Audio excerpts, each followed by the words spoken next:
¿Cómo les va? Muy buenas tardes. Exactamente la hora 16, con 2 minutos estamos empezando el análisis. Estamos con Laura Serra, estamos con Marcos Giorgetti. Hay varias cuestiones importantes, pero comenzamos con los saludos. Laura Serra, ¿cómo le va? Buenas tardes. Acá estamos, todo muy bien, Patito. Muy bien. De rojo para efectivamente, terminar no sabe el año. cómo pega en la pantalla eso, apenas vi ahí el reflejo. El señor Giorgetti, en cambio, está con un traje negro más tranquilo, efectivamente. Sí, y corbata oscura. Bueno, tengo testimonios, después vamos a las cuestiones que están aconteciendo. Recién le escuchaba a la diputada por la provincia de Tierra del Fuego, a la diputada Jutrovic, planteando cuestiones en torno a la situación de Milman. Hay mucho debate en el oficialismo, hay también pedidos por parte de la oposición. Está la solicitud de conformación de una bicameral para analizar el tema Lago Escondido, planteada por Eduardo Valdés y la diputada Blanca Osuna, entre otros. Pero ahora primero vamos con Alejandro Vilca, hombre del Frente de Izquierda de la provincia de Jujuy, y el tema es lo que está pasando con la coparticipación. Que atención, me decían esta mañana que puede ser uno de los temas que ingrese en extraordinarias para ver cómo se puede hacer de recursos el Estado Nacional para asistir a la ciudad de Buenos Aires. Alejandro Vilca, a ver. En este momento de crisis no hay plata que alcance. Lo que pasa es que en esto primero hay que decir que la justicia ha tomado partido para favorecer a un sector, hoy Horacio Larreta, pero también para buscar esta polarización entre el gobierno nacional y la ciudad de Buenos Aires en una cuestión tan importante que son los fondos, ¿no? Hoy cuando hace falta plata. Entonces, más allá de esto, digamos, de lo que se discute los fondos, porque si uno tiene que pensar en todas las provincias que hace falta plata, la verdad que no alcanzaría y es muy difícil, ¿no? Pensar Chaco, Formosa, Salta, o Jujuy, Catamarca, la verdad que es muy complicada la situación económica. El problema está de que estamos discutiendo un problema de la distribución de la plata, cuando en realidad el conjunto de la plata, o lo poco que hay, o lo que se está peleando, hay que ver de que gran parte de los fondos del Estado van en achicar gastos, en reducir. Entonces, esta jugada o esta disputa yo creo que le cae muy bien, por lo menos a Larreta, para abrir, ¿no?, toda una discusión polarizada, incluso impulsar su campaña y mostrarse, digamos, opositor al gobierno por una cuestión de fondo, que nosotros creemos que esto se tiene que resolver. Bueno, tema, ¿no? La izquierda también un poco abonando lo que plantea el oficialismo, ¿no? Sí. Interesante. Ha habido encuentros de la izquierda y el oficialismo, ¿no? Sí. Digo, estoy recordando el tema universitario, por ejemplo, ¿no? No, Claro. son varias las iniciativas en las cuales al menos se les dio quórum en algunas iniciativas, después quizás podían votar en contra o marcar diferencias, pero en general el bloque de izquierda, salvo contadas excepciones, ha sido bastante, digamos, proclive a acompañar las sesiones y algunas iniciativas, no todas, del oficialismo, ¿no? Sí. Pero bueno, es un bloque de cuatro miembros. Que son 4 que tienen también sus diferencias internas dentro de la izquierda, ¿no? Pero bueno. No todos responden al mismo partido, por ejemplo. Efectivamente. Es un frente donde dentro de lo que es, en algún momento, mucha atomización de la izquierda, han logrado que la convocatoria de una PASO los unifique. Por eso la alternancia con otros diputados, porque generalmente no alcanzan a terminar cada uno de ellos su mandato, sino que comparten proporcionalmente con los porcentajes que obtuvieron otros, ¿no? Sí. Por eso aparece Giordano y aparecen otros diputados en algún momento del mandato de 4 de cada uno de ellos. Exacto. Sí. Pero claramente ha sido uno de los bloques en los que ha intentado el oficialismo sumar los votos que les han faltado en alguna votación. Lo vimos en el presupuesto, donde algunos artículos muy puntuales y muy precisos que se aprobaron por muy poco, los votos de la izquierda terminaron siendo influyentes en algunas decisiones en el recinto. Sí, acá hay un montón de cuestiones, digo, me parece que esto va a hacer que marzo va a ser otro mundo, pero digo, el tema de la bicameral que plantea Valdés para el agua escondido, los pedidos en contra de Ritondo, en contra de Milman, todo eso no se puede tratar en extraordinarias. Lo que sí pregunto, digo, ¿el gobierno va a presentar algún proyecto para hacerse de recursos para poder cumplir con la coparticipación a expensas del juego? ¿Eso sí es más viable? Yo la primera parte de lo que decís me merece algunas reflexiones en el sentido de si en este contexto y después del mes que venimos transcurriendo de diciembre, con 3 fracasos consecutivos en la obtención del quórum, sumar este tipo de proyectos no es un agregado a la atención si vos querés los sesionar, bloques. Exactamente, no me muevas el avispero. Es una preocupación que creo que está en el oficialismo pensando en la extraordinaria que ayer el presidente de la Nación, el presidente del bloque oficialista estuvieron confirmando en distintas declaraciones públicas. Se suma a esta tensión y genera preocupación por el número. Es decir, ¿cómo reconstruimos el número que no tuvimos en diciembre si lo que hemos transitado estos últimos meses son proyectos? Mira, la pregunta podría ser así. A ver, ¿qué es lo que en términos políticos me conviene más y quiero? Por ejemplo, ¿tratar de lograr un número para aprobar la creación de las universidades? ¿O prefiero atender a mi frente interno más crítico y pelear por la suspensión de Ritondo o la expulsión de Milman? No sé qué es lo que pretenden, la verdad. O qué es lo que les conviene más. O a lo mejor hay sectores, ambos sectores conviven dentro del mismo bloque, ¿no? No, bueno, pero Pato, a ver, vos hacías mención a el pedido de expulsión de Gerardo Milman. Vamos a ponerlo un poquito en contexto. Sí. Es un diputado del PRO que, ha sido involucrado por el kirchnerismo y la vicepresidenta por haber sido no partícipe, pero sí haber estado implicado en el ataque que sufrió la vicepresidenta el 1 de septiembre pasado.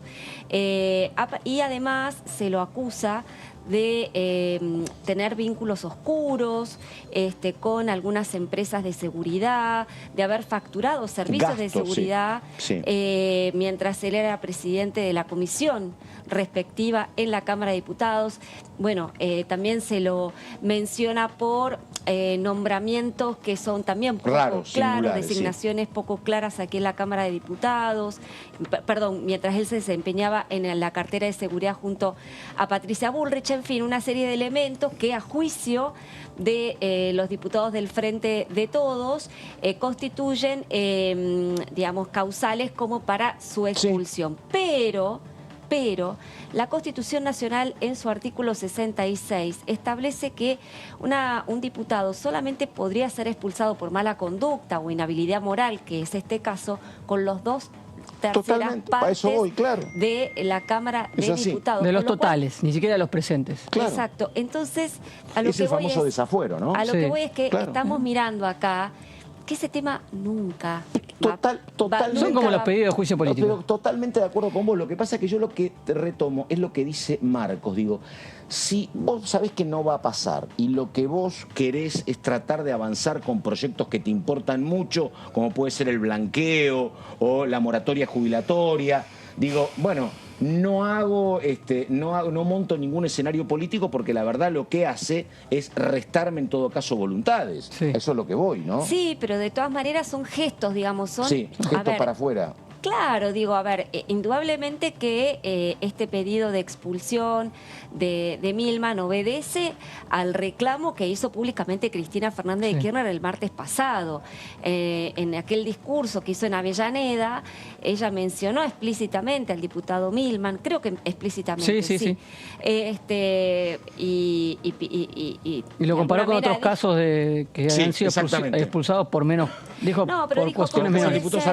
¿Cómo puede ser que por todos estos elementos que acabamos de mencionar no haya sido apartado de la Cámara de Diputados? ¿No bien dijo eso?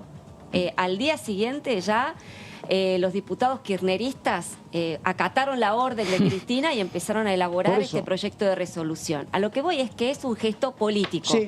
Digamos, es indudable que esto no va a prosperar en la Comisión de Peticiones, Poderes y Reglamento, por más que la presida Paula Penaca, una kirchnerista de pura cepa, como tampoco van a prosperar los pedidos de juicio político, como decía Marco, formulados por Juntos por el Cambio contra Alberto Fernández. Son gestos simbólicos. Gestos, totalmente. Son absolutamente simbólicos, son para la tribuna. Tampoco son para... me parece difícil que prospere esta bicameral para investigar Lago Escondido. También, efectivamente. Sí, coincido. Lo que sí, Pato, lo que vos marcás es cierto, abona este clima de crispación y de división. No baja cambios. No baja espuma que hoy ha generado el conflicto entre el Frente de Todos y Juntos por el Cambio, ¿no? Que lejos de aplacarse, parece como que cada vez está más exacerbado. Parecía esa la estrategia del Frente de Todos, porque el tema de Milman y el foco puesto en él empezó hace mucho, mediados de septiembre.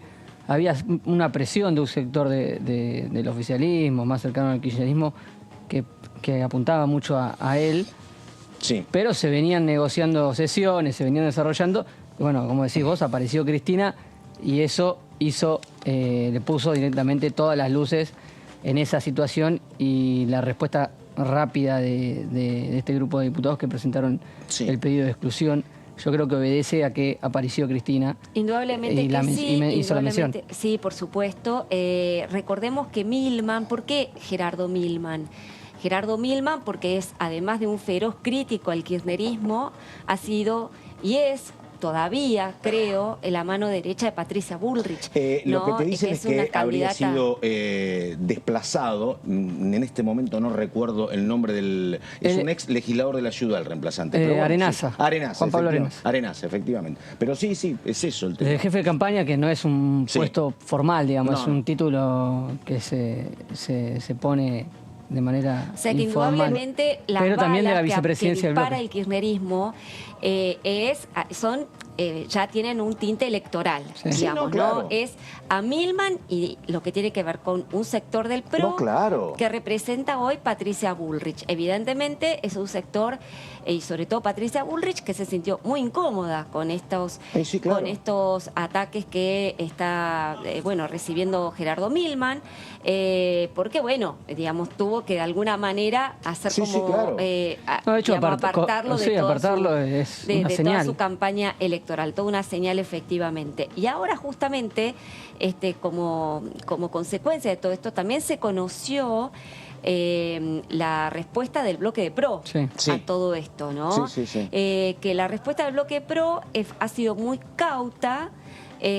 No sale en defensa de Gerardo Milman, pero sí acusa al kirchnerismo de montar un show mediático, de pretender equiparar los casos de corrupción del kirchnerismo con eventuales desprolijidades que puedan suceder en el seno del PRO, que ellos no se hacen cargo de ninguna manera porque sostienen que van a dejar que actúe la justicia en las investigaciones que se están llevando adelante sobre básicamente Milman. Tiene que ver con gastos que no se justificaban con los ingresos que tenía. Es el tema principal. Pero además está la cuestión de... hay varias cosas, pero el tema judicial, la verdad, no lo ha... Aquella presunta participación de Milman, donde él decía, cuando la maten yo voy a estar viajando. Eso no hay nada. No hay nada. Pero en cuestión de la corrupción, que el tema de haber tenido con el intento de atentado no hay nada que lo complique. Creo que Laura iba a decir que el tema de la empresa de seguridad... sí, claro. Cuando siendo funcionario tengan contratos y tengan un vínculo... Lo que pasa es que acá hay una violación... hay una dicen en el oficialismo que se ha violado la ley de ética pública porque hay una incompatibilidad entre lo que hacía Milman de manera privada, que era contratar o prestar servicios, facturar servicios de seguridad a empresas del rubro, cuando él se desempeñaba como presidente de la Comisión de Seguridad Interior. Entonces, usar un auto que era propiedad de una empresa privada y hacerlo valer como propio. Hay algunos hechos que son desprolijos, no sé si son causales realmente como para impulsar su exclusión de la Cámara de Diputados. Hay evidentemente toda una embestida política y electoral dirigida no solamente a Milman, sino al PRO puntualmente. Siempre es una decisión política la de excluir a alguien de la Cámara de Diputados. Ha habido casos creo que, si no recuerdo mal, en algún momento en los 90 un diputado de Catamarca por unas declaraciones. No, el de Catamarca era por el asesinato de María Soledad Morales. Exactamente, donde pero él dijo, si hubiese sido mi hijo, no aparecía nunca, efectivamente. Exactamente, Sí. hizo unas declaraciones en una entrevista y obviamente se puso, pero barbaridades de diputados. No, el único caso públicas hemos visto por todos lados. El único caso del desafuero en los últimos años es el caso de Debido, ¿no? Hay otro, exactamente. Sí. Bueno, vamos por favor con el segundo testimonio. Estamos hablando del ex ministro de Salud de la provincia de Buenos Aires, el diputado Goyán, que también habla del tema coparticipación. A ver. La ciudad de Buenos Aires es la ciudad, huelga decirlo, la ciudad más rica del país por todo concepto, ¿no? Pero además recibe per cápita el doble de coparticipación, por ejemplo, que la provincia de Buenos Aires. Pero la provincia de Buenos Aires son 307.000 kilómetros cuadrados y la ciudad autónoma 200.000, como decía Cristina ayer, con su infraestructura básica más o menos consolidada, porque acá las calles ya están hechas, la infraestructura hidráulica, hídrica, de agua potable, cloacas, ya está hecha. Lo sumo, hay que aumentar inversión, expandir un poco, pero ya está hecho la base de todo. En la provincia se nos asientan todos los años miles y miles de personas que vienen a vivir al conurbano y hay que darle todos los servicios como de cero y generarle calles, asfaltarles, darle luz, darle agua. Es decir, es absolutamente, y estoy hablando solo de mi provincia y no quiero hablar de otras, pero francamente que tienen necesidades enormes. Entonces, Macri por decreto decide darle más recursos a la ciudad de Buenos Aires, porque dice que fue en boca de Frigerio, fue una promesa electoral. Nosotros, por ley, porque fue ratificado por una ley, hacemos una nueva reformulación de cómo se deben distribuir, corrigiendo ese exceso que se le había dado a la ciudad de Buenos Aires. Y la Corte Suprema se mete en una cosa que es absolutamente del Legislativo y del Ejecutivo, a decir que no es así. Bueno. Qué polémica esto, sí, ¿no, Pato? Sí, mira, voy a esto porque primero hablaba un hombre del Frente de Izquierda, después hablaba el diputado Goyán y ahora un hombre de Juntos Somos Río Negro que me parece que sirve porque es el ex ministro de Economía de la provincia, Agustín Domingo, que dijo no es realista, hablando de lo que nosotros, yo por lo menos planteaba como opción, pretender que en extraordinarias podamos resolver algo sobre coparticipación en tan poco tiempo, ¿no? La verdad que yo por eso preguntaba, porque digo, aparte, ¿cómo tiene que ser el proyecto del Poder Ejecutivo para que llegue y se trate? Bueno, Domingo es un hombre que conoce de esto, repito, fue ministro de Economía de su provincia, y a ver, lo escuchamos. Vamos a cumplir 30 años de la Constitución del 94 que manda a reformar o a dictar una nueva ley de coparticipación con el requisito de que sea por unanimidad. La verdad es que tratarla en una extraordinaria, me permito ser escéptico, ¿no? Creo que es algo que requiere de mucho más diálogo, de mucho más tiempo, y coincido en que sí, que todo cambio que haya sobre la masa coparticipable debería discutirse y debería cumplir con ese requisito de alcanzar la unanimidad. Es un requisito que yo creo que es un tiro de gracia a la coparticipación porque es prácticamente imposible lograr la unanimidad cuando estamos hablando de repartir una torta donde si hay algunos que ganan hay otros que pierden. La única forma de alcanzar ese consenso unánime es si Nación resigna fondos, ¿no? Si las provincias no pierden lo que ninguna provincia pierde, lo que viene percibiendo actualmente de la masa coparticipable, y para eso Nación necesariamente tiene que resignar fondos. E igual hay que dar una discusión, un diálogo, un debate muy amplio para poder modificar la ley de coparticipación. Insisto, fueron 30 años y no es que no hubo intentos que todos fracasaron en modificar la ley de coparticipación. Ahora, con la urgencia de este conflicto entre la provincia de Buenos Aires, la ciudad de Buenos Aires y la Nación, me parece que no es realista pretender que ese conflicto que no pudo resolver la política y por eso lo terminó resolviendo la justicia, que podamos resolverlo en extraordinarias con muy poco tiempo. Bueno, Ahora, pero es hay muy una interesante. cuestión. Ahí yo también, a ver, dale, Sí, decí. hay una cuestión ahí, porque acá no se está hablando de modificar o reglamentar la ley de coparticipación. Claro, no, de ninguna manera, ¿no? No. Y tiene razón el diputado Domingo, no se puede disputar en extraordinaria, Sí. es un tema estructural como tiene que ver con la ley de coparticipación. De lo que se está hablando, Pato, es de modificar la ley de presupuesto para ver de dónde obtener los recursos para hacer frente al fallo que dispuso la Corte Suprema, pero lejos de modificar la ley de coparticipación o de cumplir con la manda constitucional. Lo cierto es que igualmente, Pato, la discusión sobre el presupuesto que eventualmente va a venir para extraordinarias en el Congreso de la Nación va a desatar otra, para mí es otra caja de Pandora, porque te abren el presupuesto para discutir lo de Cava, pero van a venir todos a buscar, bueno, ok, le vas a dar a Cava, pero entonces a mí también esto. Corrientes ya está diciendo, ¿no? Porque además, que lo que plantea, a mí me llamaba la atención de lo que decía Domingo. Él decía textualmente, bueno, acá no le pueden sacar a ninguna provincia, pero si Nación resigna recursos y se los da a Cava, es otra cosa. El tema es que me parece que tampoco, habría que hablarlo con Domingo, que conoce mucho de esto, tampoco es que Nación tiene recursos, se los guarda todas para sí, y dice, vamos a hacer mejoras en plazo fijo 50. Esos recursos, que son de Nación los maneja y dice, hay ATN para alguna provincia, o hay puentes, y por eso es la queja de los gobernadores. Exactamente. Porque los recursos de provincia no es que quedan guardados, van a las provincias. Y si van a Cava, bueno, no van a estar para las provincias.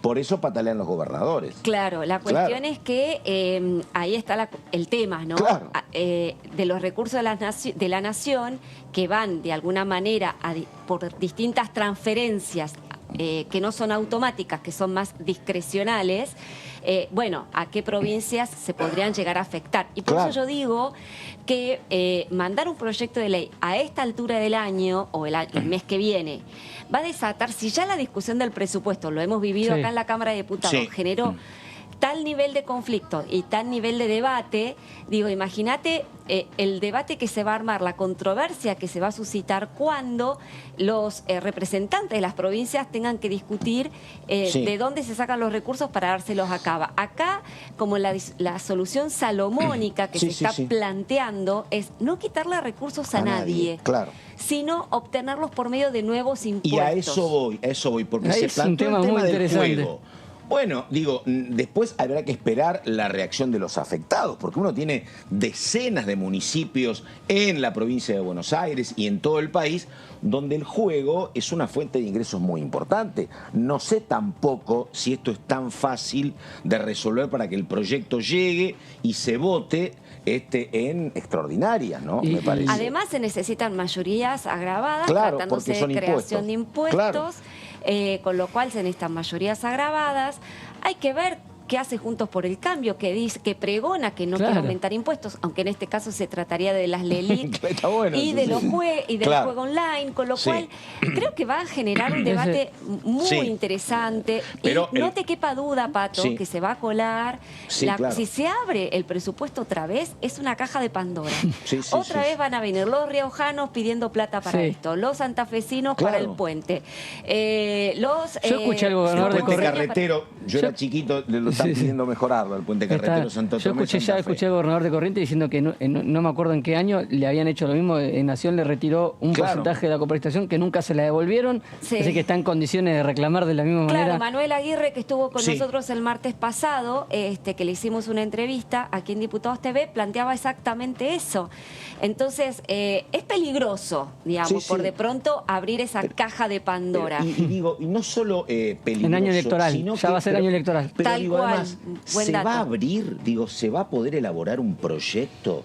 Porque el proyecto tiene que empezar a trabajarse después del 6 de enero o esta noche. Y que, bueno, que sea un proyecto que cierre todas esas cuestiones y se pueda tratar en extraordinaria, no parece sencillo. ¿Qué pasa? Habría que consultar con alguien que sepa de leyes y algún constitucionalista, ¿no? Pero, ¿qué pasa si el Congreso no logra darle una solución con... Bueno, como pasó con el Consejo de la Magistratura, ¿te acordás? La que Corte va a tener que legislar, digamos. Para sacarlo, no lo cumplió. Bueno, la Corte Suprema tuvo que actuar ipso facto y, bueno, el presidente del Consejo terminó siendo... Sí, que es el cuestionamiento de la política, que por qué no diste 6 meses más, ¿te acordás? Sí, claro, acá hay que ver, porque mientras tanto son fondos que no se están girando a la ciudad, ¿no? Porque empieza a correr el reloj.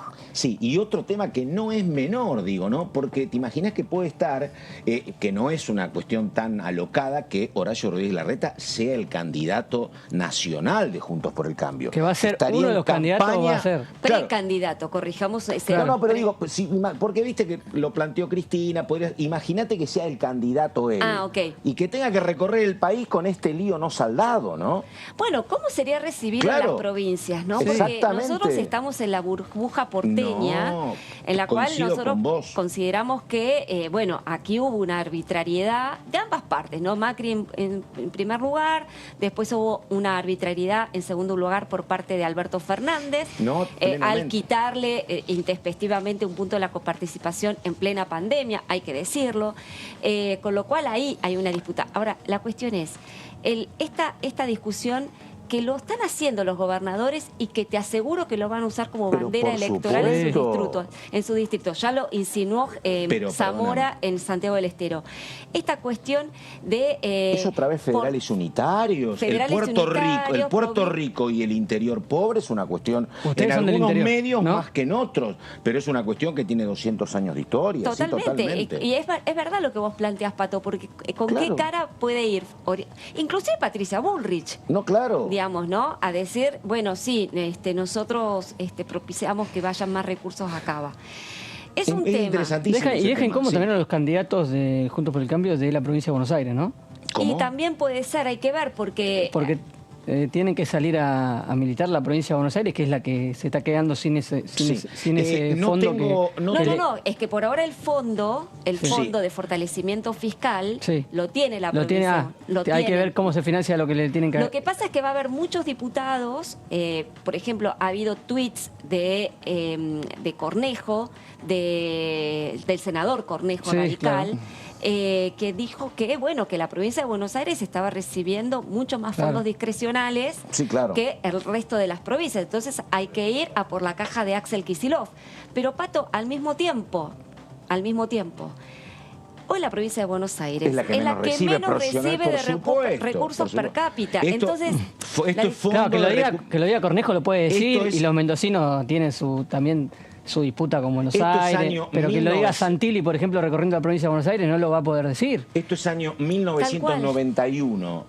Duhalde dijo muy de candidato a gobernador, pero fondo de reparación del conurbano, efectivamente. Desde el año 91 hay una asistencia que suple lo que la provincia perdió con la última discusión de la coparticipación en el año 87. Efectivamente. Lo cierto hoy, Pato, es que, como vos bien acabás de decir, es una cuestión de una injusticia que está padeciendo la provincia de Buenos Aires, pero al mismo tiempo esto atado a los desmanejos que hubo en las distintas gobernaciones de la provincia de Buenos Aires de los recursos públicos. Porque vos sabés bien que según la CEPAL, acá hay como una falsedad, ¿no? Que se dice, dice el kirchnerismo y que agita el kirchnerismo diciendo que la capital federal es el distrito más rico de todo el país. Mentira. El distrito más rico de todo el país no es capital federal, es la provincia de Buenos Aires. Y no lo digo yo, lo dice la CEPAL en cuanto al Producto Bruto Geográfico, que es como es el PBI de las provincias. O sea, medido cuantitativamente, hoy la provincia de Buenos Aires es la más rica de todo el país. Ahora, es cierto que se le detrae más fondos en comparación a lo que aporta. Exacto, más de lo pero que recibe, además, pero lo cierto es que no bien recibe un refuerzo de fondos la provincia de Buenos Aires, ¿qué es lo que hace Kicillof? Y nombra miles de empleados públicos, no hace ningún ejercicio para reducir el gasto, para bajar el nivel del gasto, todo lo contrario, digamos, ¿no? Entonces, a mí lo que siempre me marcó... Esa es un poco la cuestión de fondo, a mí lo que me marcó siempre de la provincia de Buenos Aires, casi te diría en términos sociológicos, es la enorme inequidad en la distribución del ingreso. Digo, uno recorre provincias, recorre la capital, digo, y la diferencia abismal que hay entre los que peor viven y los que mejor viven se da específicamente en la provincia de Buenos Aires. Totalmente. Es una cosa tremenda esa convivencia del gran country con casuchas de cartón o ni siquiera casuchas. Esto se ve específicamente. Hay pobreza en todos lados, pero el abismo entre algunos pocos que tienen muchísimo y otros que no tienen nada, y esa inequidad no se resolvió nunca, se fue agravando. Totalmente. Y el tema de la provincia de Buenos Aires es un problema que, como vos decís, es crónico. ¿Por qué? Porque no tiene los recursos suficientes. Es la provincia con la mayor densidad poblacional de todo el país, con un 50% de pobres, con lo cual es una situación muy difícil de atender. Para muchos es una provincia... Si hay pobreza, hay mucha inseguridad, hay violencia. Con lo cual, indudablemente, hay que atenderlo con recursos. La cuestión es cómo se manejan esos recursos. Es la que más ha padecido la pérdida del viejo trabajo industrial. Digo, antes había grandes metalúrgicas, había grandes constructoras, fábricas de autos que tomaban a mucha gente. Ese trabajo no está. Falta del Estado en políticas de vivienda. Si uno habla de la crisis de la vivienda en el país, en la provincia es lo más notorio. Se han multiplicado los barrios de emergencia por 10 y por 20. Efectivamente, es muy complicado. Bueno, digo, la maldición que hay sobre los gobernadores tiene que ver con eso. ¿Cómo haces una buena gestión en la provincia de Buenos Aires? No, es un tema de la provincia de Buenos Aires. Realmente es un problema estructural, no es de ahora. Se habló, acordate, de la división, se generó más clase política con la división de los municipios en la gestión de yo tengo 36 años, soy nacido en la provincia de Buenos Aires, vivo en la provincia de Buenos Aires y yo soy de Loma de Zamora. Loma de Zamora, y no la conozco sin estos problemas que ustedes están describiendo. O sea, desde que nací ha sido así y no la conozco sin estos problemas estructurales que ustedes están describiendo.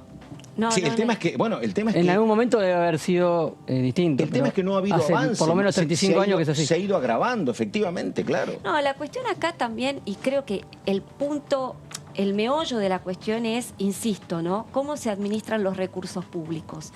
Porque acá vemos una legión también de gobernadores que dice, ¿cómo puede ser que al distrito más rico, e insisto que es falsa esa premisa, como es la capital, se le den más recursos de los que les corresponde?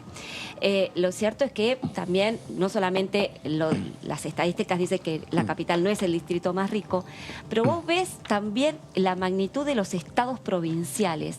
Todos los estados provinciales hoy por hoy han cerrado sus presupuestos y proyectan presupuestos 2023 con superávits o por lo menos déficit cero, digamos, sin déficit. Es decir, que no estamos viendo que son provincias pobres que encima deben ceder recursos a un distrito que está inundado de recursos. No es así. Es más, ¿sabés cuál es la provincia con el Estado, o sea, la provincia que gasta más por habitante de todo el país? Digamos, en cuanto al Estado en gasto público. Tiene que ser una de las pequeñas. Santa Cruz. Claro. Santa Cruz gasta el doble per cápita que Capital Federal. Es un temazo. O sea, ese. es un tema. Entonces vos decís, ¿con qué discurso vas a venir acá a discutir en el Congreso de la Nación cuando, digamos, haya esta controversia entre federalistas? Claro, porque el tema es que vos planteás que es cierto que en muchas provincias el gran trabajo... no tanto en las provincias del centro, que hay mucha actividad privada, pero en las provincias del norte hay mucho empleo público, efectivamente. Ahora, el tema es que, hay mucho empleo público porque las industrias en los últimos 100, 150 años, en lugar de radicarse en esas provincias, han venido cerca del puerto también, ¿no? Sí. No, pero también tiene que ver... Eso fue en los 90, ¿no? También, No, pero también es cierto, Pato, que coincido con vos, pero con una aclaración. Las provincias del norte, como saben que les llegan los recursos por coparticipación y que algunas reciben hasta por demás, Sí, claro. Entonces no hacen ningún intento para tratar de atraer inversiones privadas. Coincido. Porque ellos están contentos con lo que reciben del Estado Nacional y no necesitan inversión privada. Todas las experiencias son iguales, porque ustedes son chicos, pero acá en el gobierno de Alfonsín, creo que 85, se votó la ley de promoción industrial que iba para 4 provincias. Una era Catamarca, otra era La Rioja, otra era San Luis y no me acuerdo del cuarto. No. Bueno, y la verdad, era gestión de Adolfo Rodríguez A. Las otras, bueno, navegaron en la intrascendencia, pero para San Luis, aquella ley de promoción industrial, después le señalaban que algunas eran como apenas empaquetadoras. Pero la verdad que aquella ley de promoción que te daba mucha ventaja impositiva, a San Luis le sirvió para enderezarse mucho tiempo. No todas las provincias se aprovechan igual. Y después, la verdad que había mucha crítica, ¿viste? Mucha crítica para Santiago del Estero, que construyó un estadio. Pues decís, ¿un estadio para qué? Y ellos te dicen, mirá, acá no tengo otra industria salvo que la del turismo. Y yo necesito este estadio porque 3 veces por año se juega algún partido de rugby o de fútbol, porque tengo un autódromo y tengo las termas. Y en una provincia donde no tenía ninguna industria salvo el carbón, vivo del turismo. Qué sé yo, ¿viste? Hay provincias... Ellos viven de las transferencias nacionales. No hay que engañarse, ellos viven de las transferencias nacionales, en muchos casos, gracias a esas transferencias nacionales y sobre todo, y no es por elogiar al gobierno de Macri, Macri lo que hizo fue cumplir una sentencia de la Corte, pero empezaron a ser superavitarias a partir de que la Corte falló a favor de 3 provincias. Cuando comenzaba la gestión del que era San Luis, Santa Fe y Córdoba, exactamente, ¿no? Sí, con el 15% de la coparticipación. Entonces, ahí empezó un sendero de, digamos, bonanza para las provincias que empezaron a recibir recursos del Estado Nacional que, digamos, durante el gobierno de Cristina Kirchner no los recibían. Y por eso, con el sistema jubilatorio, era previsional. Por el tema previsional. Entonces, lo que estamos viendo hoy, paradójicamente, son provincias ricas versus una nación pobre, ¿no?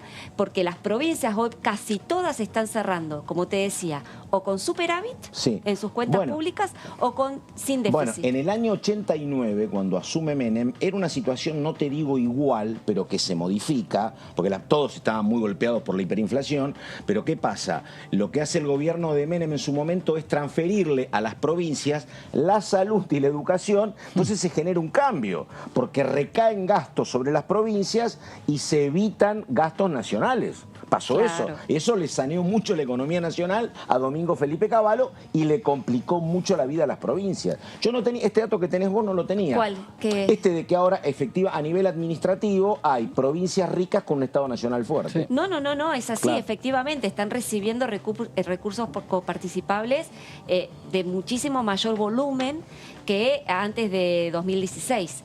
Antes del fallo de la Corte. La diferencia es que Macri cumplió con el fallo. Sí, claro. La verdad que fue un baldazo de agua fría para el gobierno que recién iniciaba.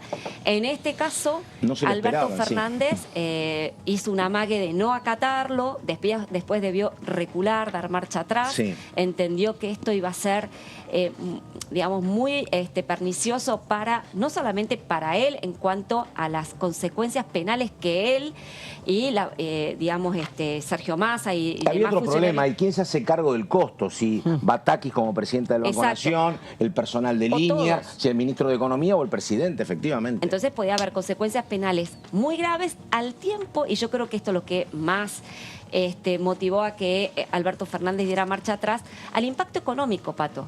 Porque no bien se anunció o si bien se sugirió de que el gobierno no iba a acatar el fallo de la Corte, el dólar blue pegó un respingo, pegó un salto.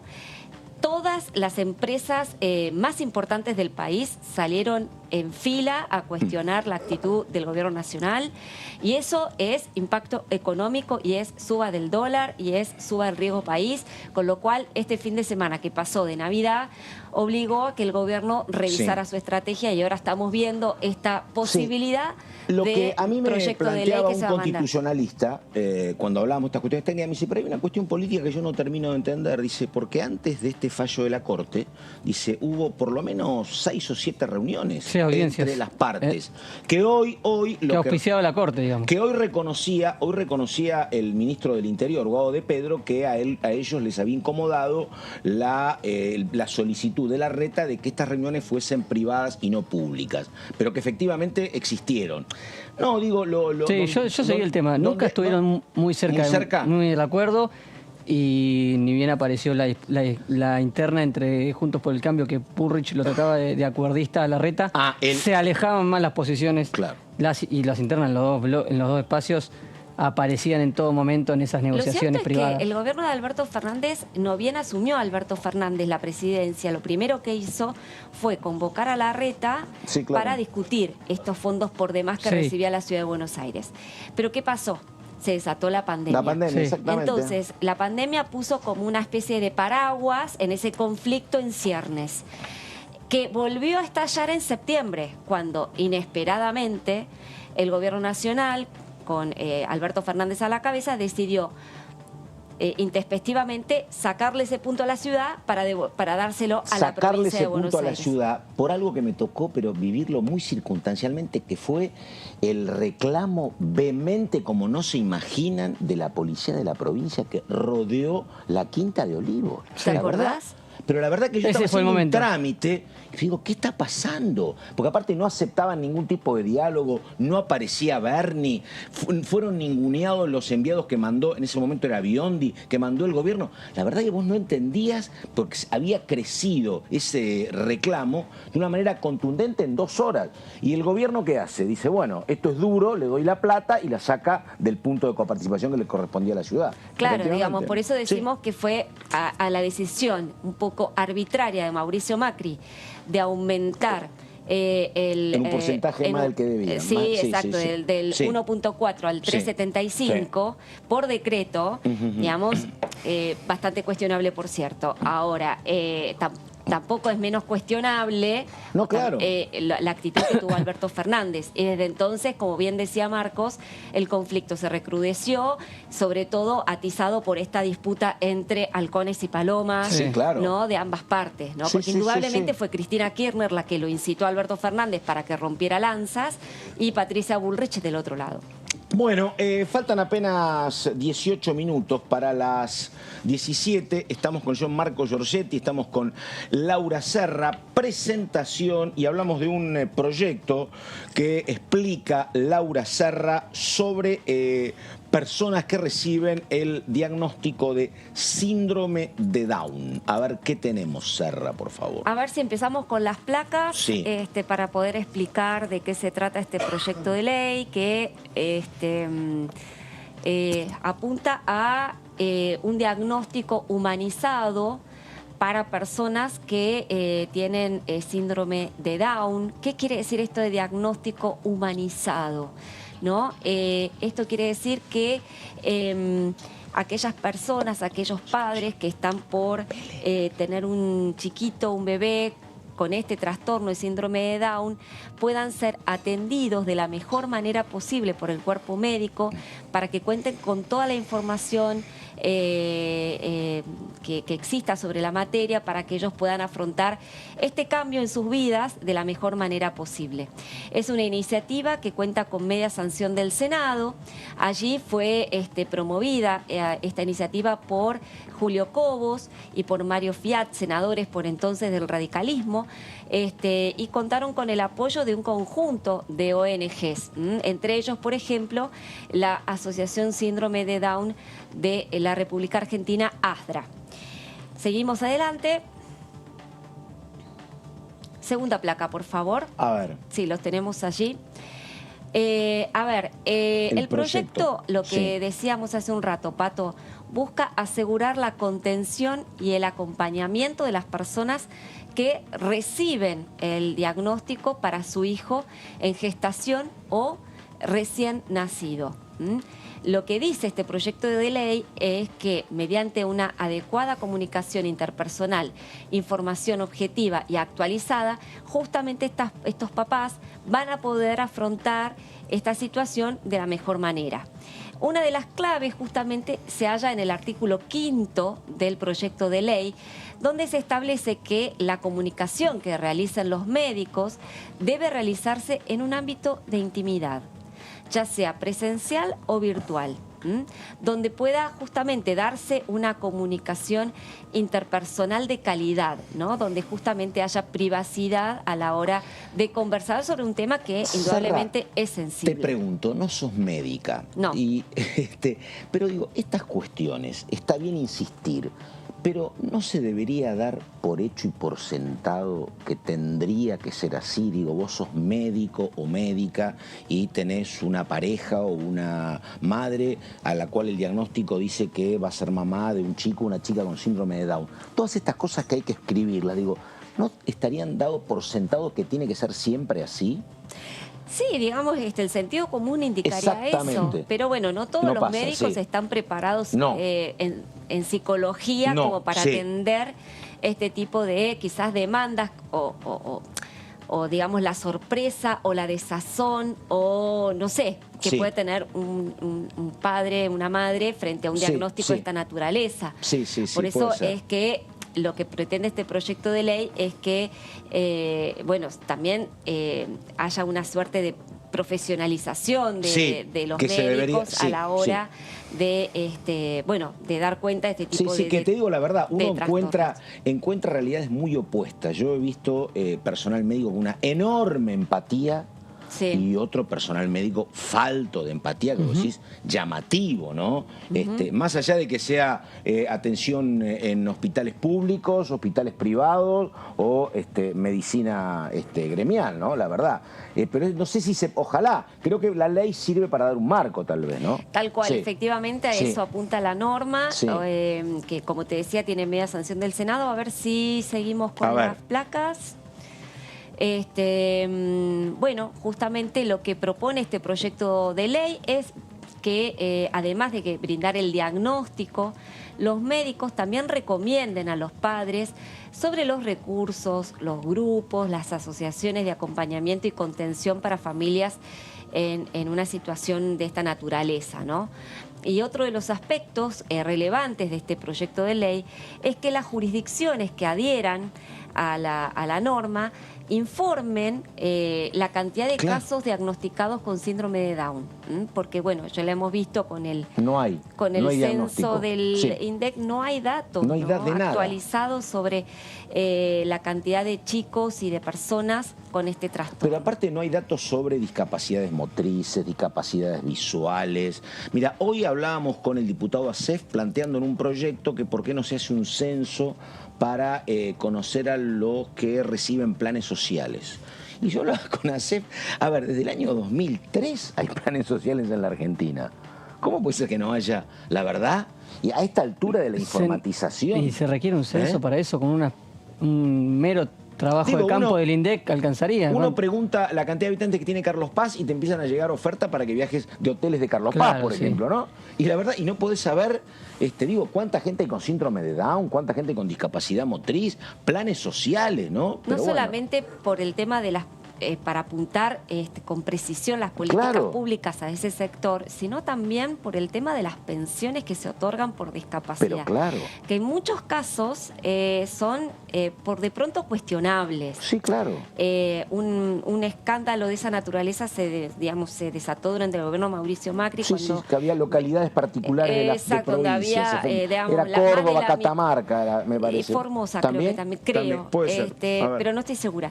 Donde más de la mitad de la población tenía algún tipo de discapacidad y por lo tanto cobraba una pensión. Digo, estaría bueno ya que se hace digamos que el censo también apunte a clarificar. Pero además, digo, qué es lo que se paga. No son tantos casos, digo, eso que el nacimiento queda registrado y debe quedar registrado el síndrome, no debe ser tan complicado a esta altura de la tecnología, ¿no? Pero bueno, no hay.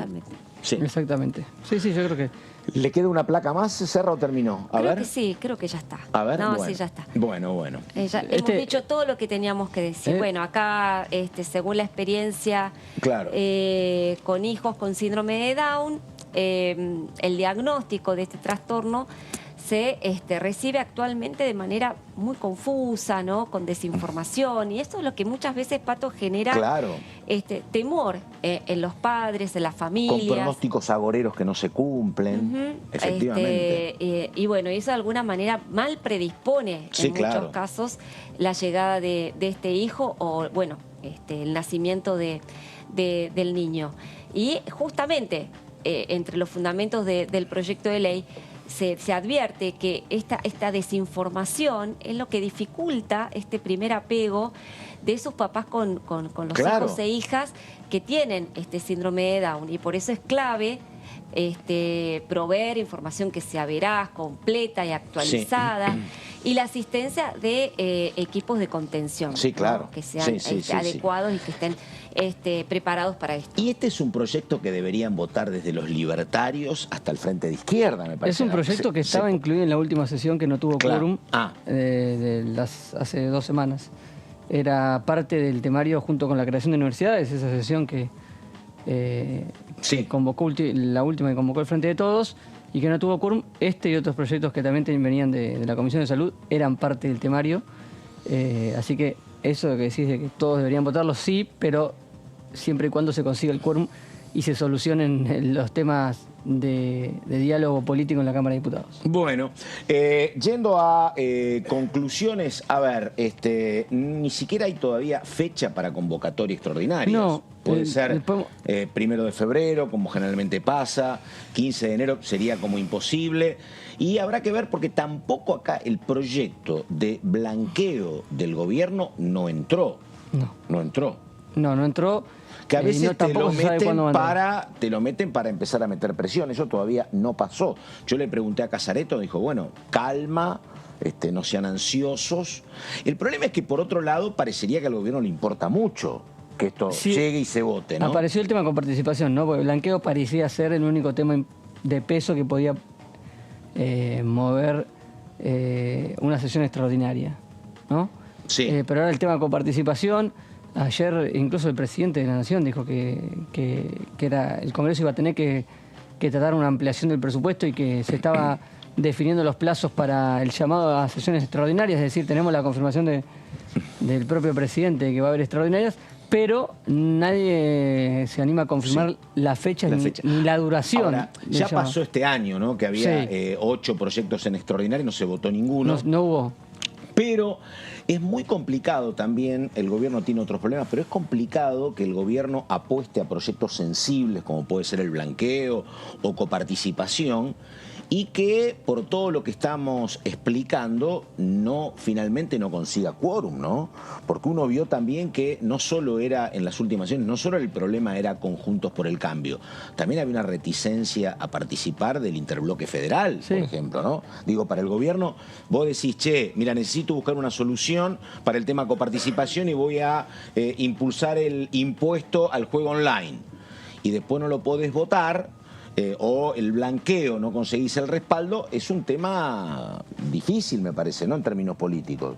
Digo, si vos jugás a que de alguna manera consigas el quórum y salgas adelante. Lo decía Laura el jueves pasado, si no se terminan de solucionar estos problemas que aparecieron en diciembre, es un virtual congreso paralizado durante todo el año que viene. Sí. Porque no va a tener el quórum nunca si no logra reconstruir algún tipo de consenso con una parte de Juntos por el Cambio y con el interbloque federal. Sin esos votos no van a estar. Eso es lo que yo digo, claro. La verdad es que creo que a nadie le conviene tener el Congreso demasiado activo el año que viene. No es una cuestión de conveniencia en cuanto a sacar proyectos. Intereses. Sí, es que yo creo que hoy por hoy el Congreso, para el oficialismo, si no hay temas urgentes, digamos, no le conviene abrirle el escenario a la oposición, y la oposición tampoco creo que le interesaría sacarle leyes a un oficialismo que cree que está en retirada. Entonces, no le veo demasiada motivación para que este lugar funcione, ¿no? Lamentablemente, cuando, digamos, no tenemos que mirar la labor legislativa en términos de conveniencias políticas o electorales, sino en función de lo que necesita la gente. Sí. Ahora, y para eso fueron haber elegido los legisladores. Le pregunto a la experta en ciencia política, la verdad no se encuentra el punto de equilibrio, Serra, porque antes cuestionábamos razonablemente porque esto era una escribanía, pero ahora la verdad que la paridad hace que sea una paridad muy trabajosa. Ya sé que a vos te gusta más la paridad, Serra, sí. Pero la paridad es muy farragoso también, ¿no? Y depende de cómo, de cómo salvo sean que haya los grandes actores. negociadores. Hoy lo que pasa es que tenemos dos actores que son Cristina Kirchner y Mauricio Macri o Patricia Bullrich, que tironean desde los polos. Entonces eso exacerba la discusión y exacerba la polarización. Profundiza la grieta. Cuando más se profundiza la grieta, es muchísimo más difícil llegar a acuerdos. Habrá que ver si el próximo gobierno es capaz de ser más convocante a los sectores medios, cosa de volver el gobierno al centro, ¿no es cierto? Yo digo, si no hay una capacidad de diálogo entre los jefes políticos, el tema que hay mucha jefatura política ahora, pero si no hay diálogo entre ellos, es muy difícil que eso desparrame o baje para el Congreso, es muy difícil. Si hay acuerdos partidarios o acuerdos entre dirigentes, bueno, vos podés decir, che, hay otro clima. Pero que acá se gesten acuerdos cuando afuera se están peleando duro es más difícil, me parece. Totalmente. Bueno, ya volvemos. Esto es El Análisis. Estamos con Laura Serra, estamos con el señor Marco Giorgetti. Último programa del análisis del año. Ya venimos.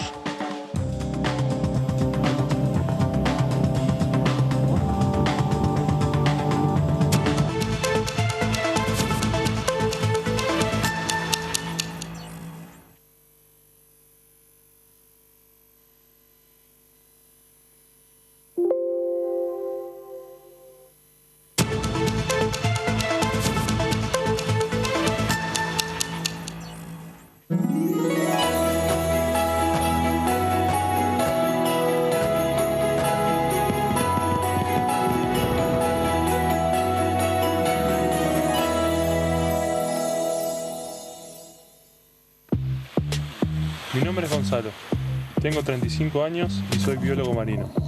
Desde hace años practico surf y buceo en mis tiempos libres. El agua es un medio donde me siento muy cómodo desde que soy chico. La mayor parte de mi tiempo la dedico a estudiar especies marinas investigando en el CONICET.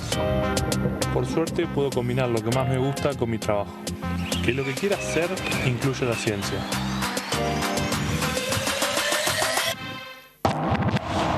¿Cómo les va? Muy buenos días. Hola, ¿cómo va? Hola, ¿cómo les va? Bienvenidos a DTV, a la segunda edición. ¿Qué tal? ¿Cómo están? Bienvenidos, bienvenidas a esta tercera edición de DTV.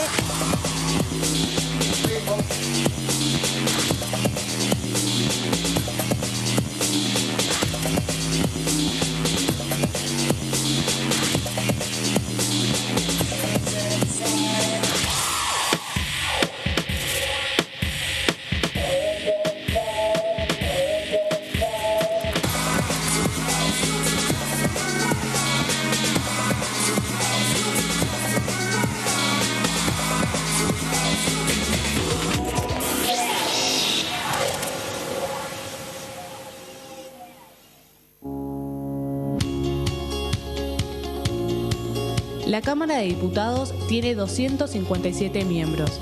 Los diputados debaten y sancionan leyes que rigen en todo el territorio nacional. Algunas de las más importantes son el presupuesto de gastos generales del Estado, el Código Civil, el Código Penal, la forma en que se rige el trabajo, las jubilaciones, entre tantas otras. Además, controla y hace un seguimiento de las políticas del Poder Ejecutivo a través de la visita de diferentes funcionarios o el pedido de informes, así como la posibilidad de realizar juicios políticos a los funcionarios. La duración de los mandatos de los diputados es de 4 años y pueden ser reelegidos indefinidamente. Desde el momento en que asumen y hasta el final de su mandato, no pueden ser acusados, interrogados judicialmente, ni molestados por las opiniones o discursos que imitan desempeñando su mandato. Son requisitos para ser diputado tener al menos 25 años, 4 años de ciudadanía argentina y haber nacido en la provincia por la que se postula o haber residido en ella los 2 años precedentes. se agrupan en bloques que expresan partidos políticos o afinidad ideológica. Existen también los monobloques integrados por un solo diputado.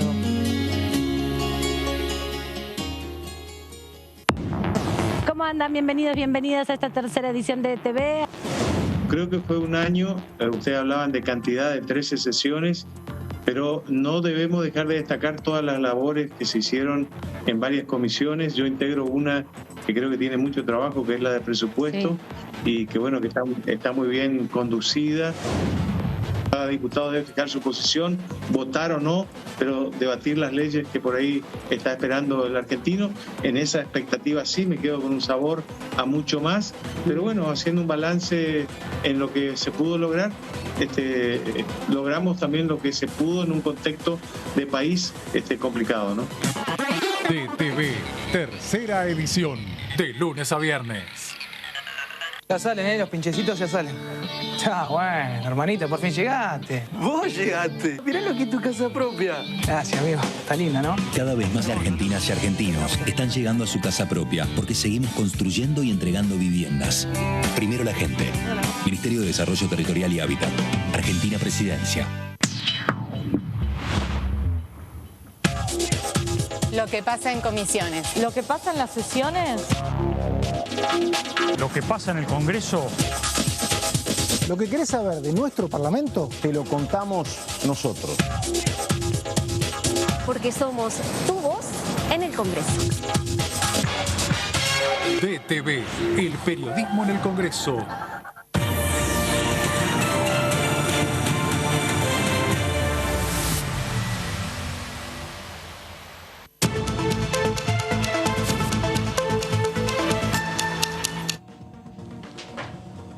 Bueno, 5 en punto de la tarde, estamos con el señor Giorgetti. El tema es historias clínicas electrónicas. No tiene nada que ver con la receta electrónica y el lío de esta semana. Claro, estos son historias clínicas, dale.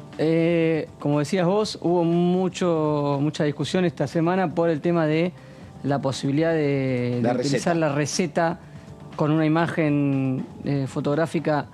Ir con eso a la farmacia, mucha discusión por una resolución del Ministerio de Salud que volvió atrás a algo que se había implementado en la pandemia. Esto tiene que ver con otra cosa, pero sí con el formato digital en cuanto a los soportes para las historias clínicas. Así que medicina y nuevas tecnologías tiene algo que ver y es un proyecto que ahora lo vamos a ver, pero si querés comienzo por eso. Tiene dictamen de Comisión de Salud, fue incluida en la última sesión que no tuvo quórum y tiene media sanción del Senado. O sea, queda a un paso de aprobarse. Pasito, pero con un detalle. La media sanción del Senado la tuvo en el 2020. Así que ya vencía. Ya casi vence el 1 de marzo, queda out esta media sanción del Senado, así que estamos en una situación media parecida con el tema de las recetas digitales, ahí con la posibilidad de implementar nuevas tecnologías al acceso de información, en este caso de la historia clínica de cada uno, en formato digital, que no termina de tener una resolución vía ley. ¿Qué es este proyecto? Bueno, es un programa federal de informatización y digitalización de las historias clínicas en todo el país, con la finalidad de instaurar en forma progresiva el Sistema Único de Registro de Historias Clínicas Electrónicas, es decir, un sistema único con el registro de todas las historias clínicas de manera electrónica. Vamos a ver cómo más allá de que te atiendas en el sistema público, en el privado o en el sistema de obra social. A ver. El Poder Ejecutivo Nacional debe determinar una autoridad de aplicación que crea el programa y su funcionamiento tiene que diseñar e implementar un software de historia clínica, instalarlo en todos los hospitales públicos y brindar asistencia técnica y financiera en todas las jurisdicciones. Es decir, a nivel nacional, todos los hospitales tienen que tener un software que cree un registro único de almacenamiento de historias clínicas electrónicas. Yo me imagino que debe ser como la página de AFIP, que vos entrás con tu cuito, y además, con tu número de documento. Tu historia clínica debe comenzar con tu nacimiento, me parece, ¿no? Y para aquellos que nacen y ya está digitalizado desde el comienzo, tiene que regir desde ese momento. Y accedés y tenés todo en una página web, en un software, y no tenés que andar reconstruyendo tu historia clínica en formato papel en cada uno de los centros de salud que te fuiste atendiendo, como nos pasa a nosotros, que todavía somos analógicos. Sí. Seguimos. Bueno, mi hijo, que tiene 3 años, todavía también es analógico, así que... Sí. El Sistema Único de Registro de Historias Clínicas Electrónicas debe contener los datos clínicos de la persona o paciente de forma clara y de fácil entendimiento desde el nacimiento hasta su fallecimiento, como decías vos. Sí. La información suministrada no puede ser alterada sin que quede registrada la modificación pertinente, es decir, si... Sí, perdóname, una consulta, no es para complicarte a vos. No, decime, porque me leí todo el proyecto. En un mundo donde en paralelo estamos tratando de que haya un registro de nacimientos de chicos con síndrome de Down, por eso... o no sabemos la cantidad de discapacitados motrices, esto es como demasiado ambicioso cuando no hemos solucionado cuestiones más modestas, ¿no? Puede solucionar eso anterior. Claro. Si vos tenés un registro único con toda la historia clínica... Claro. Sí, claro. Sería mucho más fácil acceder a esa información. Sí, claro. Bueno, cualquier cambio en tu salud que se modifica en la historia clínica tiene que ser suministrada en esa misma información y lo tiene que hacer con la firma digital autorizada de un profesional de la salud. El registro de historias clínicas electrónicas garantiza a los pacientes y a los profesionales de salud el acceso a una base de datos de información clínica relevante para atención sanitaria de cada paciente desde cualquier lugar del territorio nacional. Es decir, vos estás de viaje en Salta y te tienen que atender en un hospital de Cafayate y el médico accede al software con tu historia clínica y ahí es mucho más seguro para el profesional y para el paciente. Perdóname, que todavía, bueno, cuando se corre automovilismo, en el coche va anotado tu grupo sanguíneo. Bueno, en el registro de conducir. Claro, el registro de conducir, claro, exactamente. Sí, no saben hoy, no saben la sangre hoy que para tenés. sacarte el registro tenés que ir a sacar el grupo sanguíneo y llevarlo. No sabía que en el registro estaba. Mirá, vos sí está, claro, está, exactamente. Esa información por si tenés un accidente, exactamente. Pero claro, te recogen accidentado y no tienen de pronto no tenés el carnet encima. Exactamente, sí. Así que es otro de los temas que en la Comisión de Salud hubo muchos de los diputados que son médicos que reclamaron fuertemente por estas cuestiones de información que son importantes para la hora de ejercer la medicina. ¿Quiénes reclamaban? Los médicos que son diputados destacaban la importancia de este tipo de instrumentos para la propia... Sí, lo que pasa es que ahí aparece que tienen que proveerte los recursos, dice, a lo mejor ahí estaba la cuestión, ¿no? Bueno. Claro, ahí está la parte que no sé financiera. ¿Cuántos son esos recursos? Que hacer un registro único a nivel nacional para todos los hospitales debe salir... y además, que ahora lo vamos a ver, que creo que es otro tema que también por el cual debe ser costoso este software, que es que la información clínica debe quedar bajo la responsabilidad administrativa, civil o penal con carácter confidencial. Porque obviamente todo ese registro de historias clínicas tiene que tener un resguardo y una seguridad acorde a la información que va a contener. Y además debe garantizar el libre acceso y seguimiento por parte del paciente. No debe ser sencillo, imagino, un software de semejante envergadura y que brinde la seguridad necesaria. No es para vos esto, pero habría que hablar con alguien especialista en cuestiones informáticas. Sí. Pero se ha avanzado muchísimo, por ejemplo, en tiempos de COVID, con el plan Cuidar, que tiene todos mis datos, que es una cuestión que funciona bien.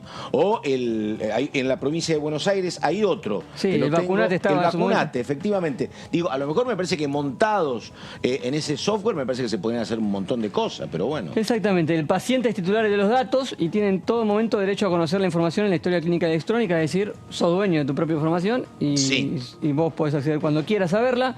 Y el almacenamiento, actualización y uso se efectúa en estrictas condiciones de seguridad, integridad, autenticidad, confiabilidad, exactitud, bueno, todas estas cuestiones que resguardan la confidencialidad del acceso. El derecho a que vos conozcas tu situación clínica es una cuestión esencial. Básica. Pero que ha ido creciendo en los últimos años. Antes no era tan así, ¿eh? Si la cuestión era complicada, te la escamoteaban. Yo si me preguntás hoy a dónde tengo que ir a buscar información de mi historia clínica, la verdad que no tengo ni idea. No sé ni dónde está. Uno se va atendiendo en distintos clínicas y hospitales. No podría hacer un seguimiento de dónde está mi historia clínica. Mirá vos. Sí.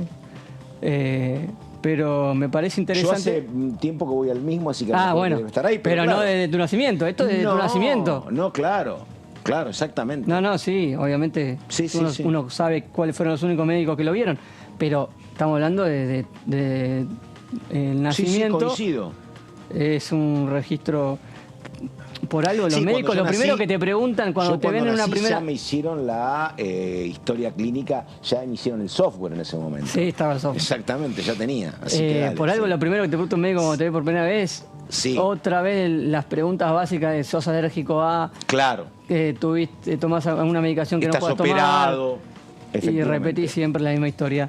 Antecedentes familiares. Pero con el riesgo que marcábamos de que este proyecto pueda llegar a caer la media sanción del Senado y tenga que volver a iniciarse el proceso de obtener la sanción de ambas cámaras, algo que si hubiese habido quórum en la última sesión se hubiese ahorrado el tiempo. Sí, una pregunta, digo, esto también no lo podría poner en marcha el propio Ministerio de Salud de la Nación con un decreto, una ejecución y nadie se opondría. Claro, nadie se opondría. Ahora, bueno, claro, sería un gran adelanto, hay que ver si tienen los recursos. Claro. Pero, digo, me parece que ¿quién va a objetar esto, no? Pero bueno, parece que no, que el camino elegido es el camino de la ley. El elegido era el de la sesión de diciembre. Estos proyectos de salud iban a entrar en estas 2 sesiones de diciembre que terminaron quedando en este diciembre caliente y complicado. Así que habrá que ver si aparecen extraordinarias o si se vuelve a discutir la cuestión desde diputados para una posterior aprobación en el Senado. Perfecto, bueno, caballero, entonces lo que teníamos entonces, bueno, es ver si esto se puede tratar también en extraordinarias. ¿A dónde vamos, Camila? ¿Con qué tape vamos? ASEF, estamos, perfecto, ahí estamos. Bueno, Alberto Asef hablaba con nosotros y el balance de este 2022 decía lo siguiente. Bien, armónicamente, yo a Germán Martínez a la introducción, cuando estaba esperando entrar yo, seguramente un grabado, unas declaraciones grabadas.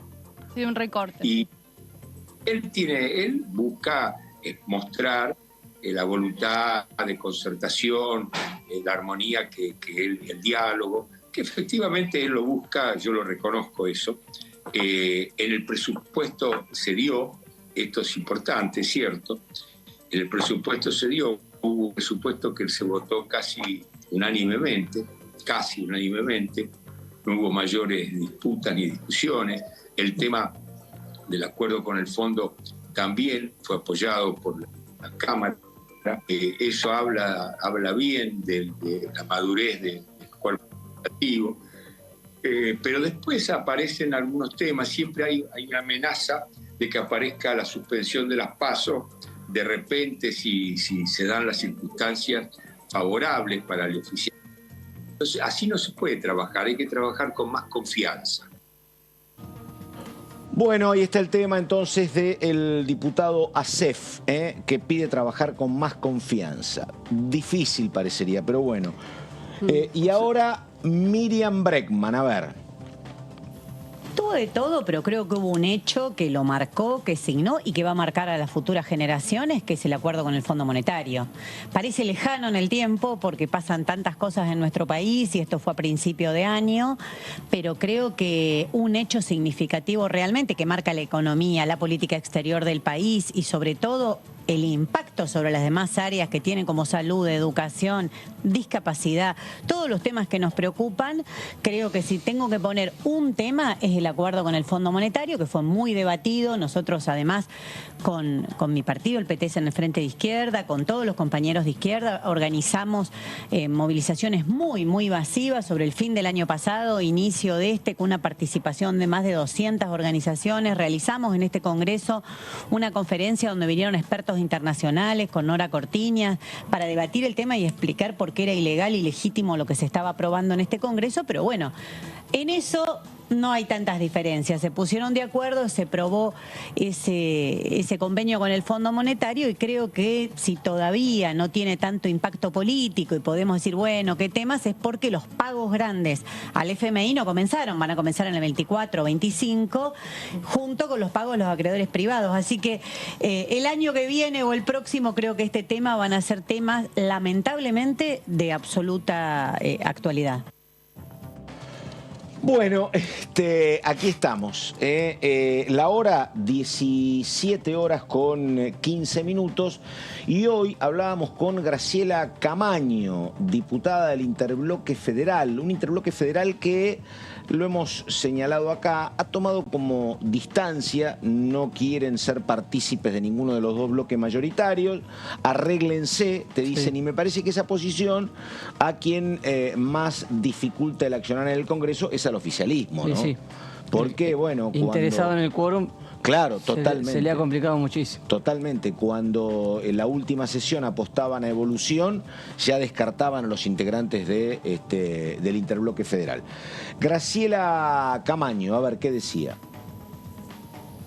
O sea, la función nuestra es representar al pueblo. Así es. Y usted me preguntaba por el balance del año, altamente frustrante. ¿Qué quiere que le diga? Qué lástima. Altamente frustrante. Sí. Sí, ¿sabe por qué? Porque individualmente los diputados hacemos un trabajo direccionado y cuando presentamos nuestros proyectos tenemos altísimas expectativas de estar resolviendo un problema. Claro. Y cuando los proyectos no se tratan o se dejan a mitad de camino, la frustración es enorme. Sí. Bueno, es un tema, ¿no? Para los legisladores que, sí, claro, que muchas veces no ven caminar sus proyectos, o lo que es peor, los ven caminar, llegan a dictamen y no llegan al recinto. Es decir, que es una carrera llena de obstáculos hasta que finalmente llegan al recinto, y cuando finalmente están a punto de entrar, las desinteligencias, las controversias, los conflictos.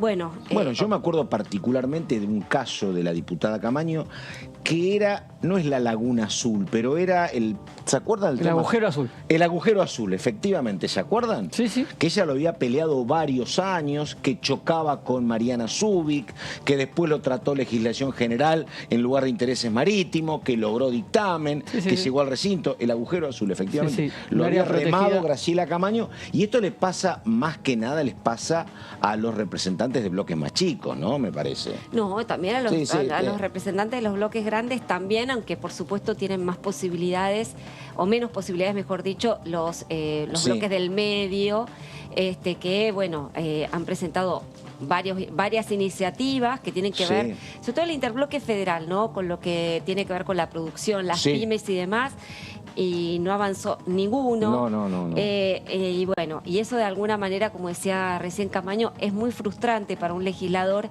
sobre todo porque también, Pato, y creo que es bastante injusto esto que se diga que todos los legisladores, no vienen al Congreso a trabajar. Hay muchos legisladores que se toman su trabajo, como la diputada Camaño, ¿no? Que se toman su trabajo con mucha seriedad. Podés estar de acuerdo o no con algunos puntos de vista de los legisladores, pero hay diputados y senadores que realmente se toman su trabajo en serio. Y bueno, pasan estas cosas de que por una cuestión política el Congreso se paraliza, entra en un terreno fangoso y no puede salir de ese fango, entonces se traban las iniciativas. Además, vos podés compartir o no las ideas, pero me estoy acordando, por ejemplo, de el tema ley de humedales, donde había diputados del oficialismo que impulsaban un proyecto que a ellos les parecía que no tenían número después, pero que bueno, que habían convocado, habían trabajado mucha gente, bueno, acordate, estaba rodeado el Congreso, bueno, y después también se termina frustrando, eso sí, y ni hablar de lo que era en su momento las peleas por la interrupción voluntaria del embarazo, las veces que fracasó, las políticas de género para ampliarlas, sí, hay mucha frustración. No, está bien, pero yo entiendo eso, pero al menos se trató, se discutió y tuvo de alguna manera, no sé si una conclusión, pero al menos se puso en debate. Claro. El problema es cuando vos presentás un proyecto de ley que ni siquiera es considerado en la comisión. O que llega a la comisión, se empieza a tratar y después se empantana y no pasa a la siguiente comisión. Entonces, eso realmente es frustrante, ¿no? Porque uno deposita o prometió en campaña como legislador, mire, mi primer proyecto va a ser... A la izquierda le pasa mucho, ¿no? Bueno, pero también la izquierda. Bueno, no es por nada, pero también es cierto que son muy disruptivos los proyectos de la izquierda. Pero bueno, iniciativas que podrían avalar todos... o que podrían generar consenso y que... En esa frustración a lo mejor está la raíz de la falta de apoyo del interbloque a Frente de Todos en otros proyectos, ¿no? Porque si yo tengo proyectos chicos y vos no me acompañás, es difícil que yo te termine acompañando después, ¿no? La agenda hoy por hoy siempre está cooptada por los grandes temas que impulsa el oficialismo, el Poder Ejecutivo, y bueno, y los temas que están de alguna manera en la escena nacional, ¿no? Entonces, es como que los demás son temas menores. Digo, es injusto calificarlo así porque, digo, temas como el que hablamos recién sobre el diagnóstico humanizado del síndrome de Down. Totalmente. La historia clínica digital. Por supuesto. No son temas menores, no, todo lo contrario. Son temas que para la gente son súper importantes, ¿no? Tal vez hasta más importante que el tema de la deuda de pagarle al fondo. En lo concreto te cambia más, por lo menos es menos abstracto, efectivamente. Es menos abstracto, sí. Y por esa razón, yo creo que por eso es frustrante para los legisladores llegar a sus distritos y no poder exhibir que, aunque lo intentaron, no pudieron avanzar, ¿no? Sí, bueno, y me parece que hay esa sensación, ¿no? Uno ha conocido diputadas y diputados de roles muy importantes que en un momento dicen otros 4 años donde lo que puedo conseguir es poco, no sé si me lo banco. Y en el interior es peor, ¿eh? La mirada desde el interior sí, claro. Sí, porque está tiene muchísimo menos... este sesgo de que el Congreso no trabaja. No, claro. Les pagamos una dieta y no van a laburar. Ese es un poco el vos sesgo tenés en tu provincia peyorativo. reclamos muy puntuales, como qué sé yo, que acá lo hemos hablado con Pérez Plaza. Digo, bueno, Pérez Plaza, ¿con qué viene? Bueno, ¿cómo mejorar los cultivos del ajo? Bueno, porque para su problemática y para su localidad es el tema, ¿no? Ahora, ¿cómo lo insertás en la gran cuestión nacional? Es más difícil. Lo come en la agenda nacional y desde el interior creo que genera más frustración todavía. Sí, igualmente, y no es para escaparle, digamos, porque uno trata de poner, de dar de cal y una de arena, ¿no? También es cierto que hay comisiones que no se reunieron nunca. Claro. ¿No? Y comisiones comandadas por la oposición.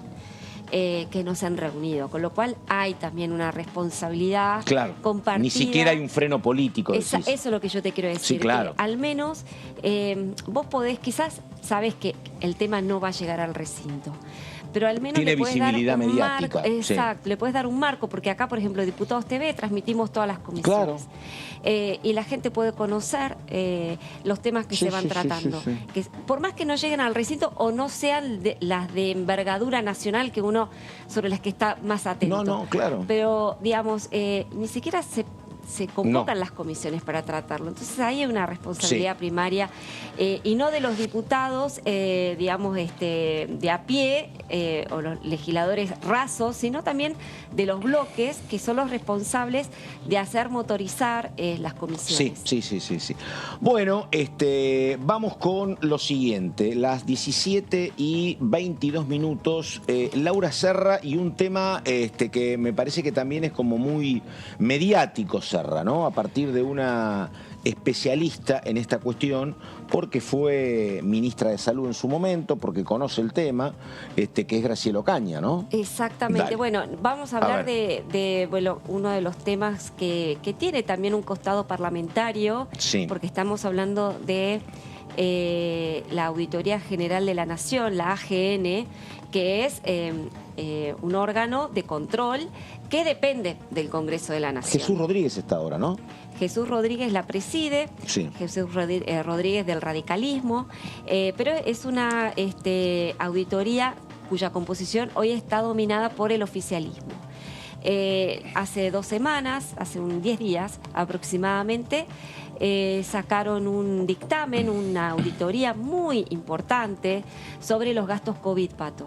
Y fue un informe lapidario, y eso es lo que suscitó esta comisión investigadora, o el pedido de creación de una comisión investigadora justamente sobre las compras que hizo el Estado para atender la pandemia de COVID-19.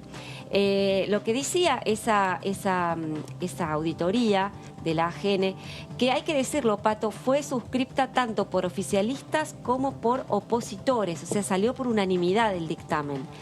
Y allí se daba cuenta de varias irregularidades, anomalías, con un tema, insisto, ¿no?, muy sensible, que tiene que ver con el tema de la pandemia, con las compras directas que realizó el Estado en virtud del decreto de emergencia que se dictó en ese momento, y que en muchos casos derivó a sobrecostos, ¿no?, en la compra de los distintos insumos. Lo vimos en el Ministerio de Desarrollo Social. El trabajo que hizo la auditoría se focalizó en las compras y contrataciones que hizo el Ministerio de Salud, que por entonces, en el 2020, estuvo comandado por Ginés González García.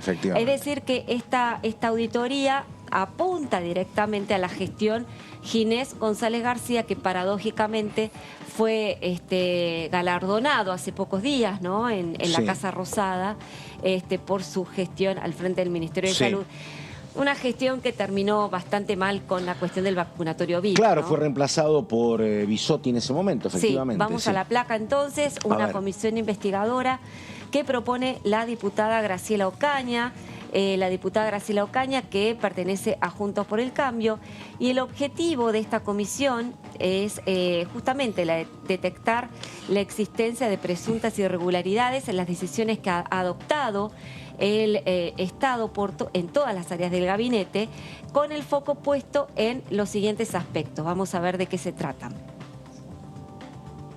Los procesos de compras y contrataciones realizados por el Estado para atender la pandemia de 2019, como así también estudiar los contratos suscriptos por la Argentina y los laboratorios productores de las vacunas contra el COVID-19. Y recordemos esto, Pato, que hubo mucha controversia por el tema de las compras de vacunas por parte del Estado Nacional.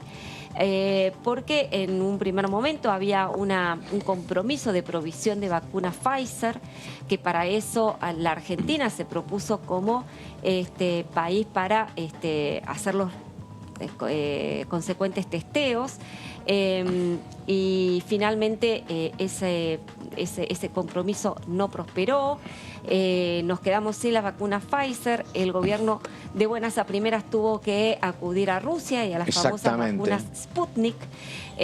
Los otros estaban preguntando, me parece con razonabilidad, qué es lo que está pasando o lo que ha pasado con las Sputnik cuyo contrato se firmó con un laboratorio argentino para ser fabricadas acá. Si se están vendiendo... Creo que la guerra había... Sí, hay la cantidad necesaria, y si cuando vos te vas a colocar la quinta dosis o la cuarta dosis, nos estamos vacunando con esa, que me dicen que no, que mayoritariamente hay más moderna. Pero acordate que en su momento se firmó un contrato con un laboratorio argentino para fabricar esa Sputnik, que parecía que iba a ser un gran alivio. Pero después, la verdad, eso ha desaparecido. Y el tema de la AstraZeneca, que supuestamente nosotros le íbamos a producir para que lo envasara México. México, exactamente. Se iba, o sea, que se construyó una planta, ¿te acordás? Sí, me acuerdo.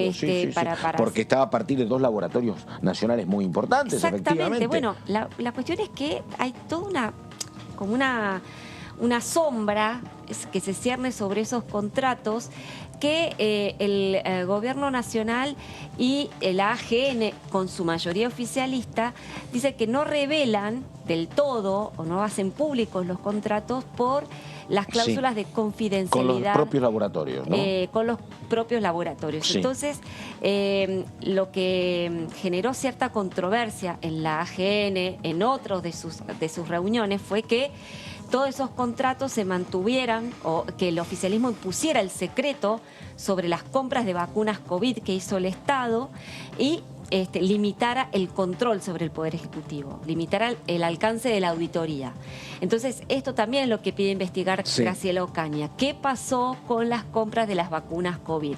Sigamos adelante entonces con las placas. Verificar el cumplimiento de los objetivos de la campaña de vacunación contra el COVID-19. Ese sería otro de los objetivos de esta comisión investigadora que propone la diputada de Juntos por el Cambio. Seguimos adelante, por favor. Las atribuciones que tendría esta comisión sería la de recibir denuncias escritas u orales, como así también material probatorio sobre los hechos que son objeto de la investigación. Siguiente placa, por favor. También entre las atribuciones estaría la de requerir y recibir declaraciones testimoniales, realizar inspecciones oculares, debiendo dejarse constancia de los resultados, como así también solicitar informes escritos u orales, el envío de documentación sobre los hechos que sean objeto de investigación. Es decir, una comisión investigadora hecha y derecha, ¿no es cierto? Sí. A ver, comisiones investigadores, todo el tiempo se están pidiendo comisiones investigadoras. Eso estoy pensando yo. Pero en este caso se trata de un tema muy sensible que ha cobrado muchísimos muertos. Y yo lo que entiendo, y la verdad que está bien, es que según te toque el rol de opositor o oficialista, vos lo que haces cuando desde el Parlamento conformás una comisión bicameral es que el tema se airee, tenga trascendencia. Yo lo entiendo absolutamente. Pero también me parece que hay como un solapamiento con el tema de la justicia. Vos fíjate, ¿qué es lo que pretende Ocaña razonablemente? Che, hay muchos puntos oscuros, investiguemos. Pero eso también correspondería que lo haga la justicia, que haya una denuncia y que todo lo que va a pasar en el Parlamento pase en la justicia. Te pasa lo mismo que con Lago Escondido. ¿Viste? Normalmente esas comisiones elaboran un informe. Exactamente, que eso es la siguiente placa. La idea es, a ver, que ante la eventualidad de que haya algún tipo de irregularidad muy importante, la siguiente, por favor. Se le pueda justamente denunciar ante la justicia digamos, cualquier información que ellos consideren que es válido de ser investigado, ¿no es cierto? Sobre todo también si durante la investigación la comisión investigadora también es objeto de algún tipo de delito, ¿no? Como por ejemplo el ocultamiento, la sustracción o destrucción de elementos probatorios relacionados con la investigación. Seguimos adelante, por favor. El plazo para el tratamiento, para el trabajo de la comisión sería de 1 año, a contar desde que se crea esta comisión. Ellos, los legisladores que la integran, deberán hacer un dictamen correspondiente. Transcurrido ese plazo, dentro de los 90 días corridos, deberán justamente elevar un informe final a la Cámara de Diputados detallando justamente cuáles son las conclusiones. Para la conformación es el mismo esquema que para la conformación que presuntamente puede investigar Lago Escondido. Necesitas una mayoría especial, ¿no? Para conformar una bicameral, ¿no? Acá proponen 30. Acá proponen 30. ¿30 diputados? Sí, un montón. No, un montón. Está bien, 30, claro. Pero digo, ¿lo sancionás necesitas acuerdo de los dos bloques o no? ¿O te alcanza con 129? Para conformar la comisión. Probar una comisión, sí, una bicameral. Una mayoría simple. Con 129. Efectivamente, efectivamente. Bueno, menos, como digamos. decíamos anteriormente, si se comprueba o si hay algún tipo de evidencia de que se está frente a una irregularidad que merece ser investigada en la justicia, esta comisión tendría también como atribución presentarse ante los tribunales y llevar los elementos probatorios que consideren dignos de ser investigados. Bueno, vamos con ahora, a mí la verdad que me gusta, ¿no? Antes había que llamar a conferencia de prensa, pero ahora la dirigencia política, la dirigencia empresaria, los jugadores de fútbol, todo el mundo se maneja con las redes. La que habló por las redes es la presidenta de la Cámara de Diputados, habló Cecilia Moró, con definiciones que vamos a ir transcribiendo en cualquier momento. Si no, las tengo por acá, pero lo que dijo Cecilia Moró básicamente es que, recordamos, la Cámara de Diputados tiene una 20 de proyectos para tratar, entre otros el pago de la deuda previsional para 800.000 beneficiarios, que me parece que tiene que ver esto también, no sé si es como una preagenda de temas a tratar eventualmente en extraordinaria, me parece. Y el tema previsional es porque esto a raíz de que el 1 de enero van a caer significativamente los números de las moratorias, ¿no? Porque estamos con una prórroga vía decreto y que el oficialismo estaba intentando sacar este plan de pago previsional antes de que terminara el año, cosa que no sucedió. Cecilia Moró está recordando que las intenciones del oficialismo han sido durante este año sancionar algún tipo de ley. Creo que es uno de los temas que una parte del oficialismo tiene intenciones de seguir tratando en el Congreso. Este tema viene con el plan de pago provisional, con media sanción del Senado, así que resta únicamente que la Cámara de Diputados lo apruebe. Sí, lo que indican las redes, Moró, es que en la última sesión no logramos alcanzar el quórum para aprobar esta ley que ya tiene sanción de la Cámara Alta. Dice Moró, por mezquindades que todavía no se pueden resolver ni explicar. Es necesario, dice, que todas las fuerzas políticas trabajen para resolver los problemas reales y que a través del diálogo avancemos en soluciones concretas. Bueno, un diálogo que hasta aquí, la verdad, en alguna oportunidad ha prosperado, en otras ha tenido como gusto a poco.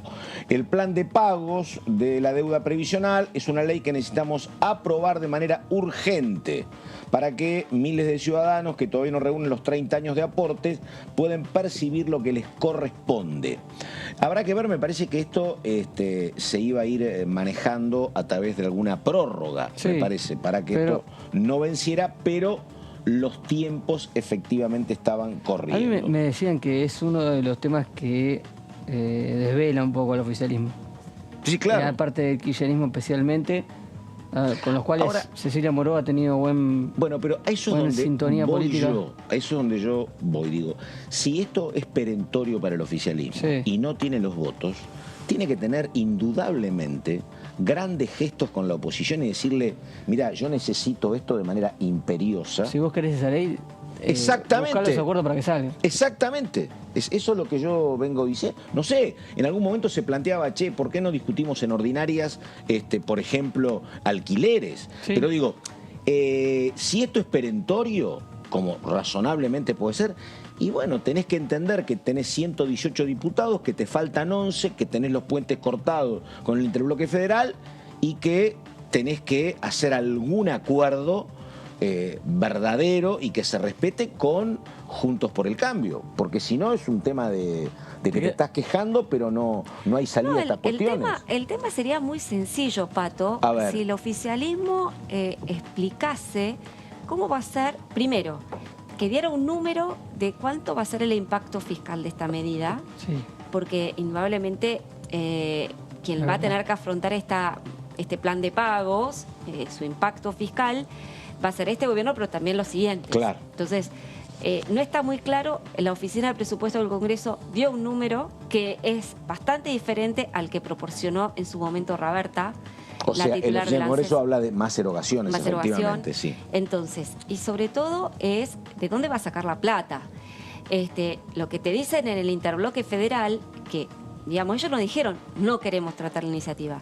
Explíquennos de dónde sale el dinero. Bueno, perdóname. Entonces, si vos explicás de dónde sale el dinero y dónde lo vas a financiar, y de alguna manera eso es a oídos del interbloque federal razonable, entonces se podría avanzar. Totalmente. Y ahí voy a una cuestión muy sensible, porque ¿qué es lo que pasa? El 70% de los jubilados y jubiladas en la República Argentina, 70% cobran la mínima, que la mínima no llega a 50.000 pesos. Digo, y esto que es un sistema solidario, te lo expliquen como te lo expliquen, si vos aumentás el número de beneficiarios, lo más factible es que el ingreso de 45.000 le cueste más mejorar, porque cada vez hay más gente para repartir. ¿Se entiende? Sí. Digo, y me parece que, ojo, estás incorporando gente en un marco donde el 70% cobra 150, menos de 150 dólares de jubilación. Yo entiendo, la verdad, que alguna solución tenés que darle. Ahora, me parece que también efectivamente que te digan cómo es la financiación y por qué en todo caso tiene que ser con el sector más golpeado.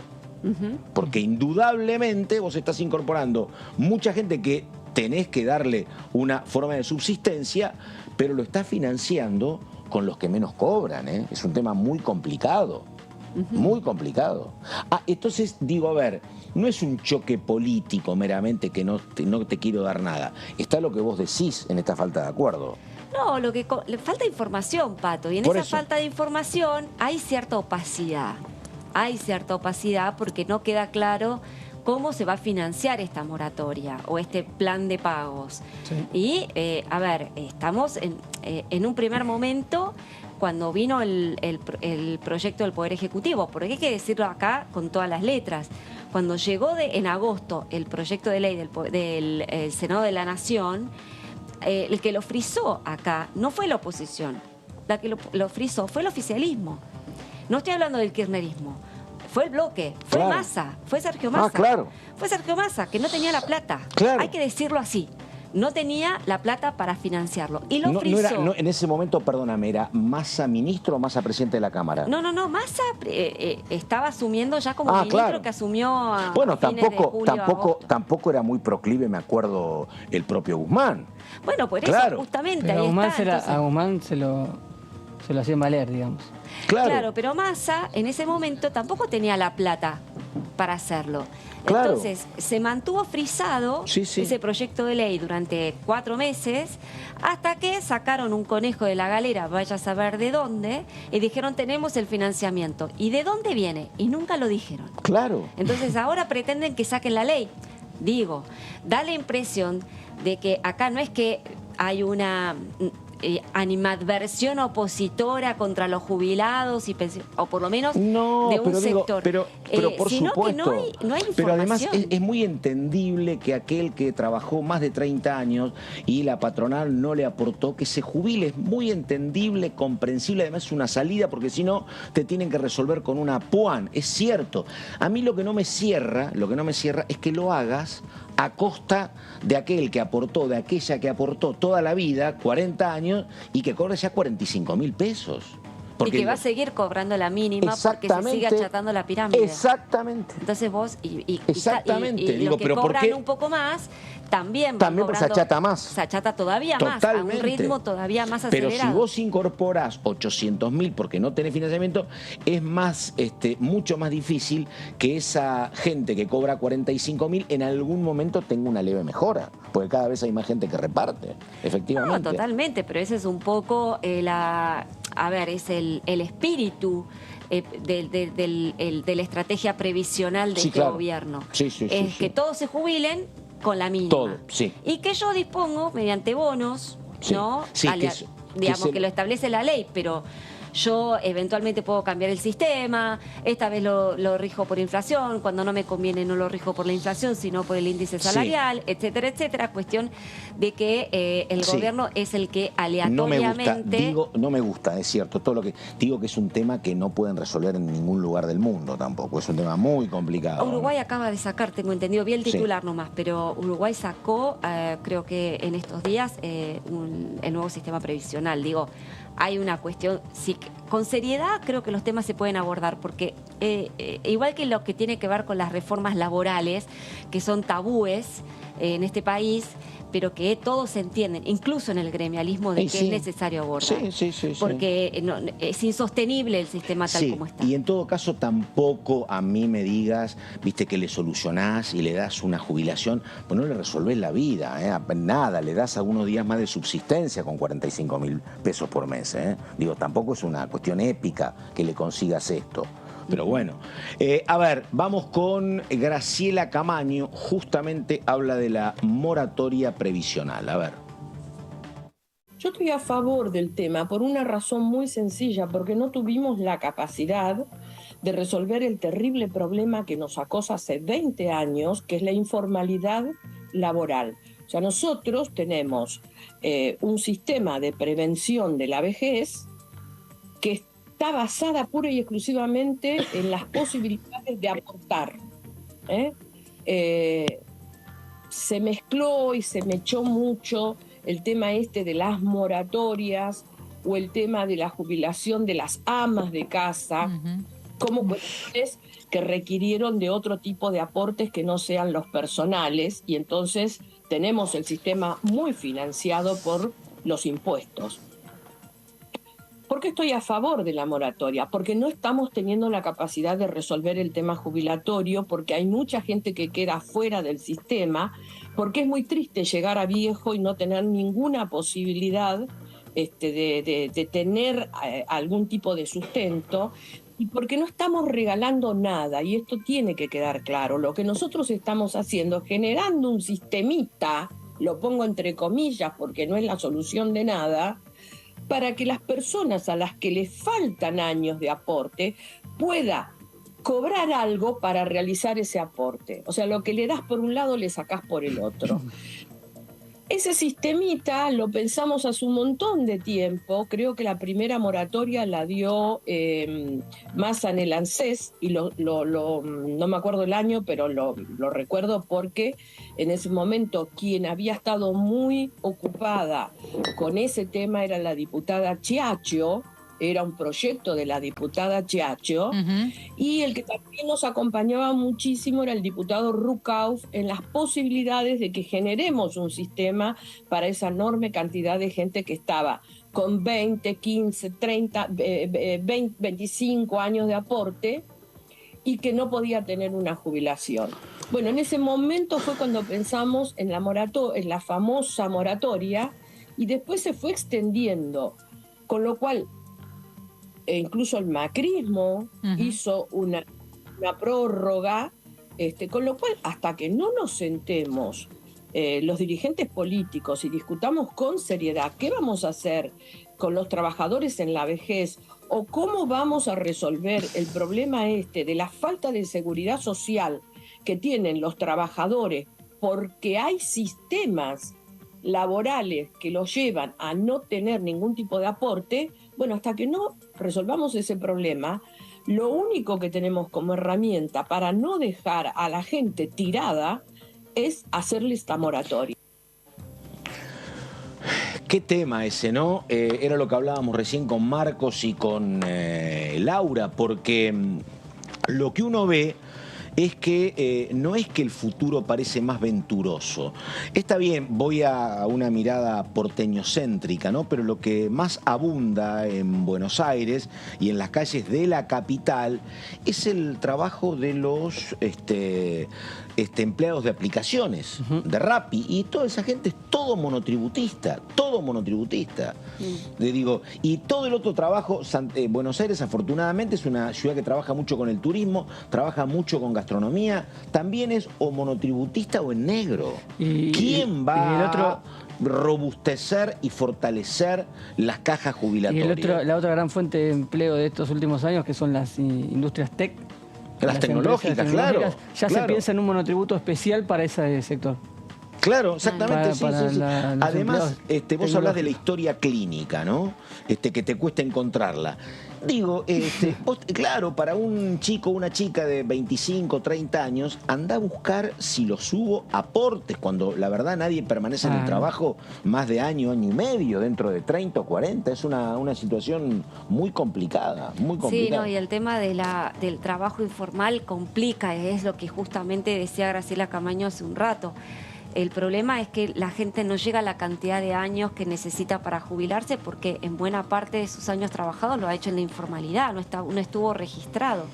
Entonces no tiene los años Hoy suficientes. digo, en lo que más conocemos, que son los medios de comunicación, hoy la informalidad es parte constitutiva. Y cuando yo empecé a trabajar, al contrario, vos no trabajabas si no ingresabas formalmente al medio. Ingresabas con todo. Sí, no había personal en negro, había algún tiempito, algún colaborador, pero ahora es al revés, efectivamente. Bueno, a ver, María Rosa Martínez dice lo siguiente, diputada del Frente de Todos, provincia de Buenos Aires. Algo grande, que es una patria con todas las potencialidades, sobre todo por los habitantes, por nuestro pueblo, por el gran pueblo argentino, porque yo creo que hemos sido capaces de vencer obstáculos muy grandes. Bueno, este ejemplo de las abuelas y de las madres para mí es fundante de esta etapa de democracia. Sí, claro. Entonces, nosotros no nos podemos proponer, viste que ellas cada vez que hablan dicen tenemos que encontrar los 400. No dicen vamos a encontrar a uno más, vamos a encontrar a los 400. Vamos por todo. Y nosotros tenemos que vamos pensar en que... No es que quiero ganar partido, vamos por la Copa. Claro, nuestro destino es similar. Nosotros tenemos que poder encontrar el cauce de una distribución justa, del ejercicio de derechos, del crecimiento, del desarrollo con soberanía económica, de la soberanía política, de la justicia social, con la aspiración de lograrlo. Sí. Por supuesto que hay pasos más cortos y más largos, pero nunca puede ser un objetivo a medias. A mí me parece que cuando uno habla de felicidad del pueblo, que no es una entelequia, hemos tenido momentos de alegría, de satisfacción, de perspectiva, de futuro, de esperanza. Eso es lo que hay que recuperar. Sí. Y hay que recuperar una energía vital que permita que la democracia se profundice, no se precarice. Vos fijate que la oposición está planteando que haría una reforma previsional, volvería a privatizar el sistema. Entonces, sí, cuando nosotros decimos, queremos discutir en el Congreso la complementación de aportes, la posibilidad de ir pagando aportes antes de que se llegue a la edad jubilatoria, de pagar después de cobrar la jubilación, cuando hacemos esa propuesta, lo que encontramos es falta de quórum. También habla de los pobres no van a la universidad, ¿por qué tantas universidades no vienen a la sesión? Por más que algunos de los integrantes de esa coalición hayan propuesto universidades, porque la de Saladillo y la de Río Tercero y la de Pilar fueron propuestas también por la oposición. Digo, hay intereses. Esto no quiere decir que no tengamos la obligación, la responsabilidad política de generar el quórum necesario para sesionar y por lo tanto promover las leyes. Esto hay que hacerlo, esto es parte de la tarea que tenemos como responsabilidad. Y también hay que concientizar, cuando vos en una elección de medio camino tenés 4 millones menos de votantes, eso impacta necesariamente sobre la institucionalidad democrática. Bueno, la diputada María Rosa Martínez, mientras hablaba y le escuchaba, Serra, es más peligrosa Serra cuando trabaja con la computadora buscando datos. Diga, Serra. Complementando un poco lo que decía la diputada Martínez, porque hace un rato mencionábamos que la Oficina de Presupuesto del Congreso hizo un informe sobre esta moratoria o este plan de pagos que pretende el oficialismo instrumentar.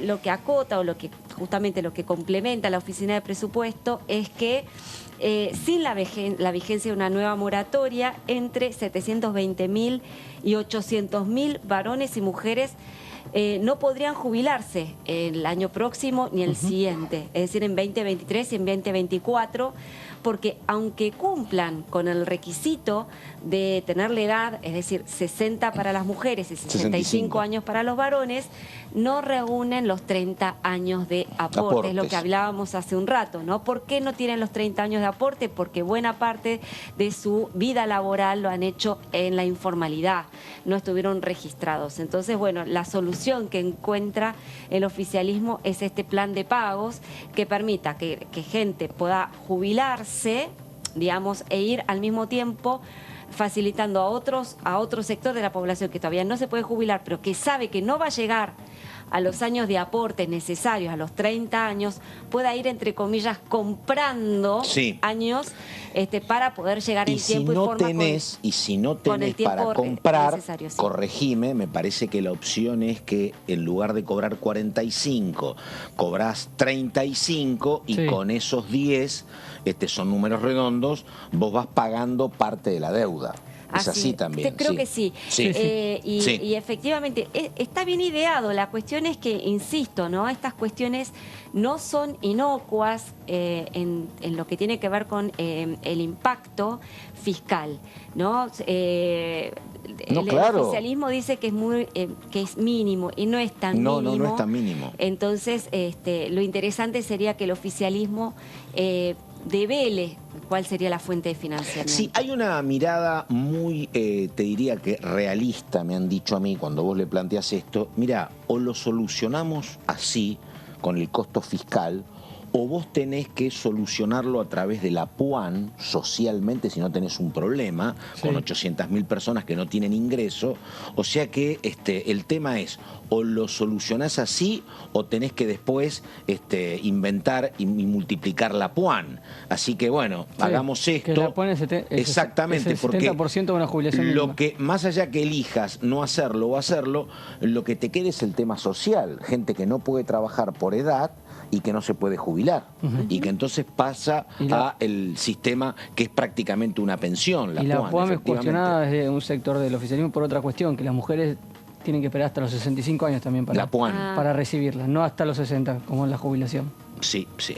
Ese es un temazo, ¿no?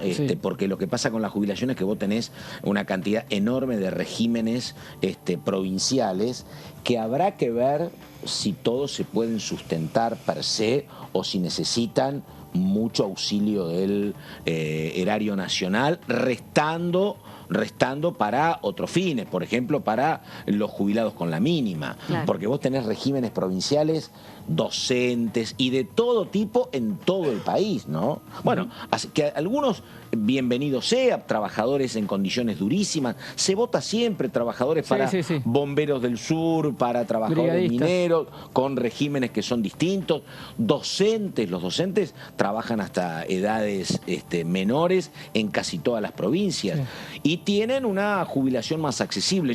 En algunos casos se sustentan con cajas bien manejadas, en otros no tanto. Entonces, bueno, es un problema complicado. Exactamente, pero es un tema que va a estar, por lo que has leído de la presidenta de la Cámara, un tema que por lo menos para una parte importante del oficialismo sigue siendo prioridad. Esto me parece que si uno arma el listado, va a estar en se le agregó con participación, que hasta hace 15 días no estaba.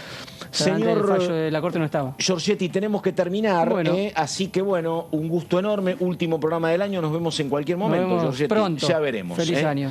Ella es Laura Serra, que se va de vacaciones. Serra. No, yo todavía no, Ah, ¿no? Nos seguimos viendo todos, bueno, yo pensé que en enero ya te encontrábamos en otro lado. Bueno, lamentablemente. Nos reencontramos en cualquier momento entonces. Dale, feliz año. Muchísimas gracias. Igualmente el mejor feliz 2023. Nada más, gracias y buenas noches.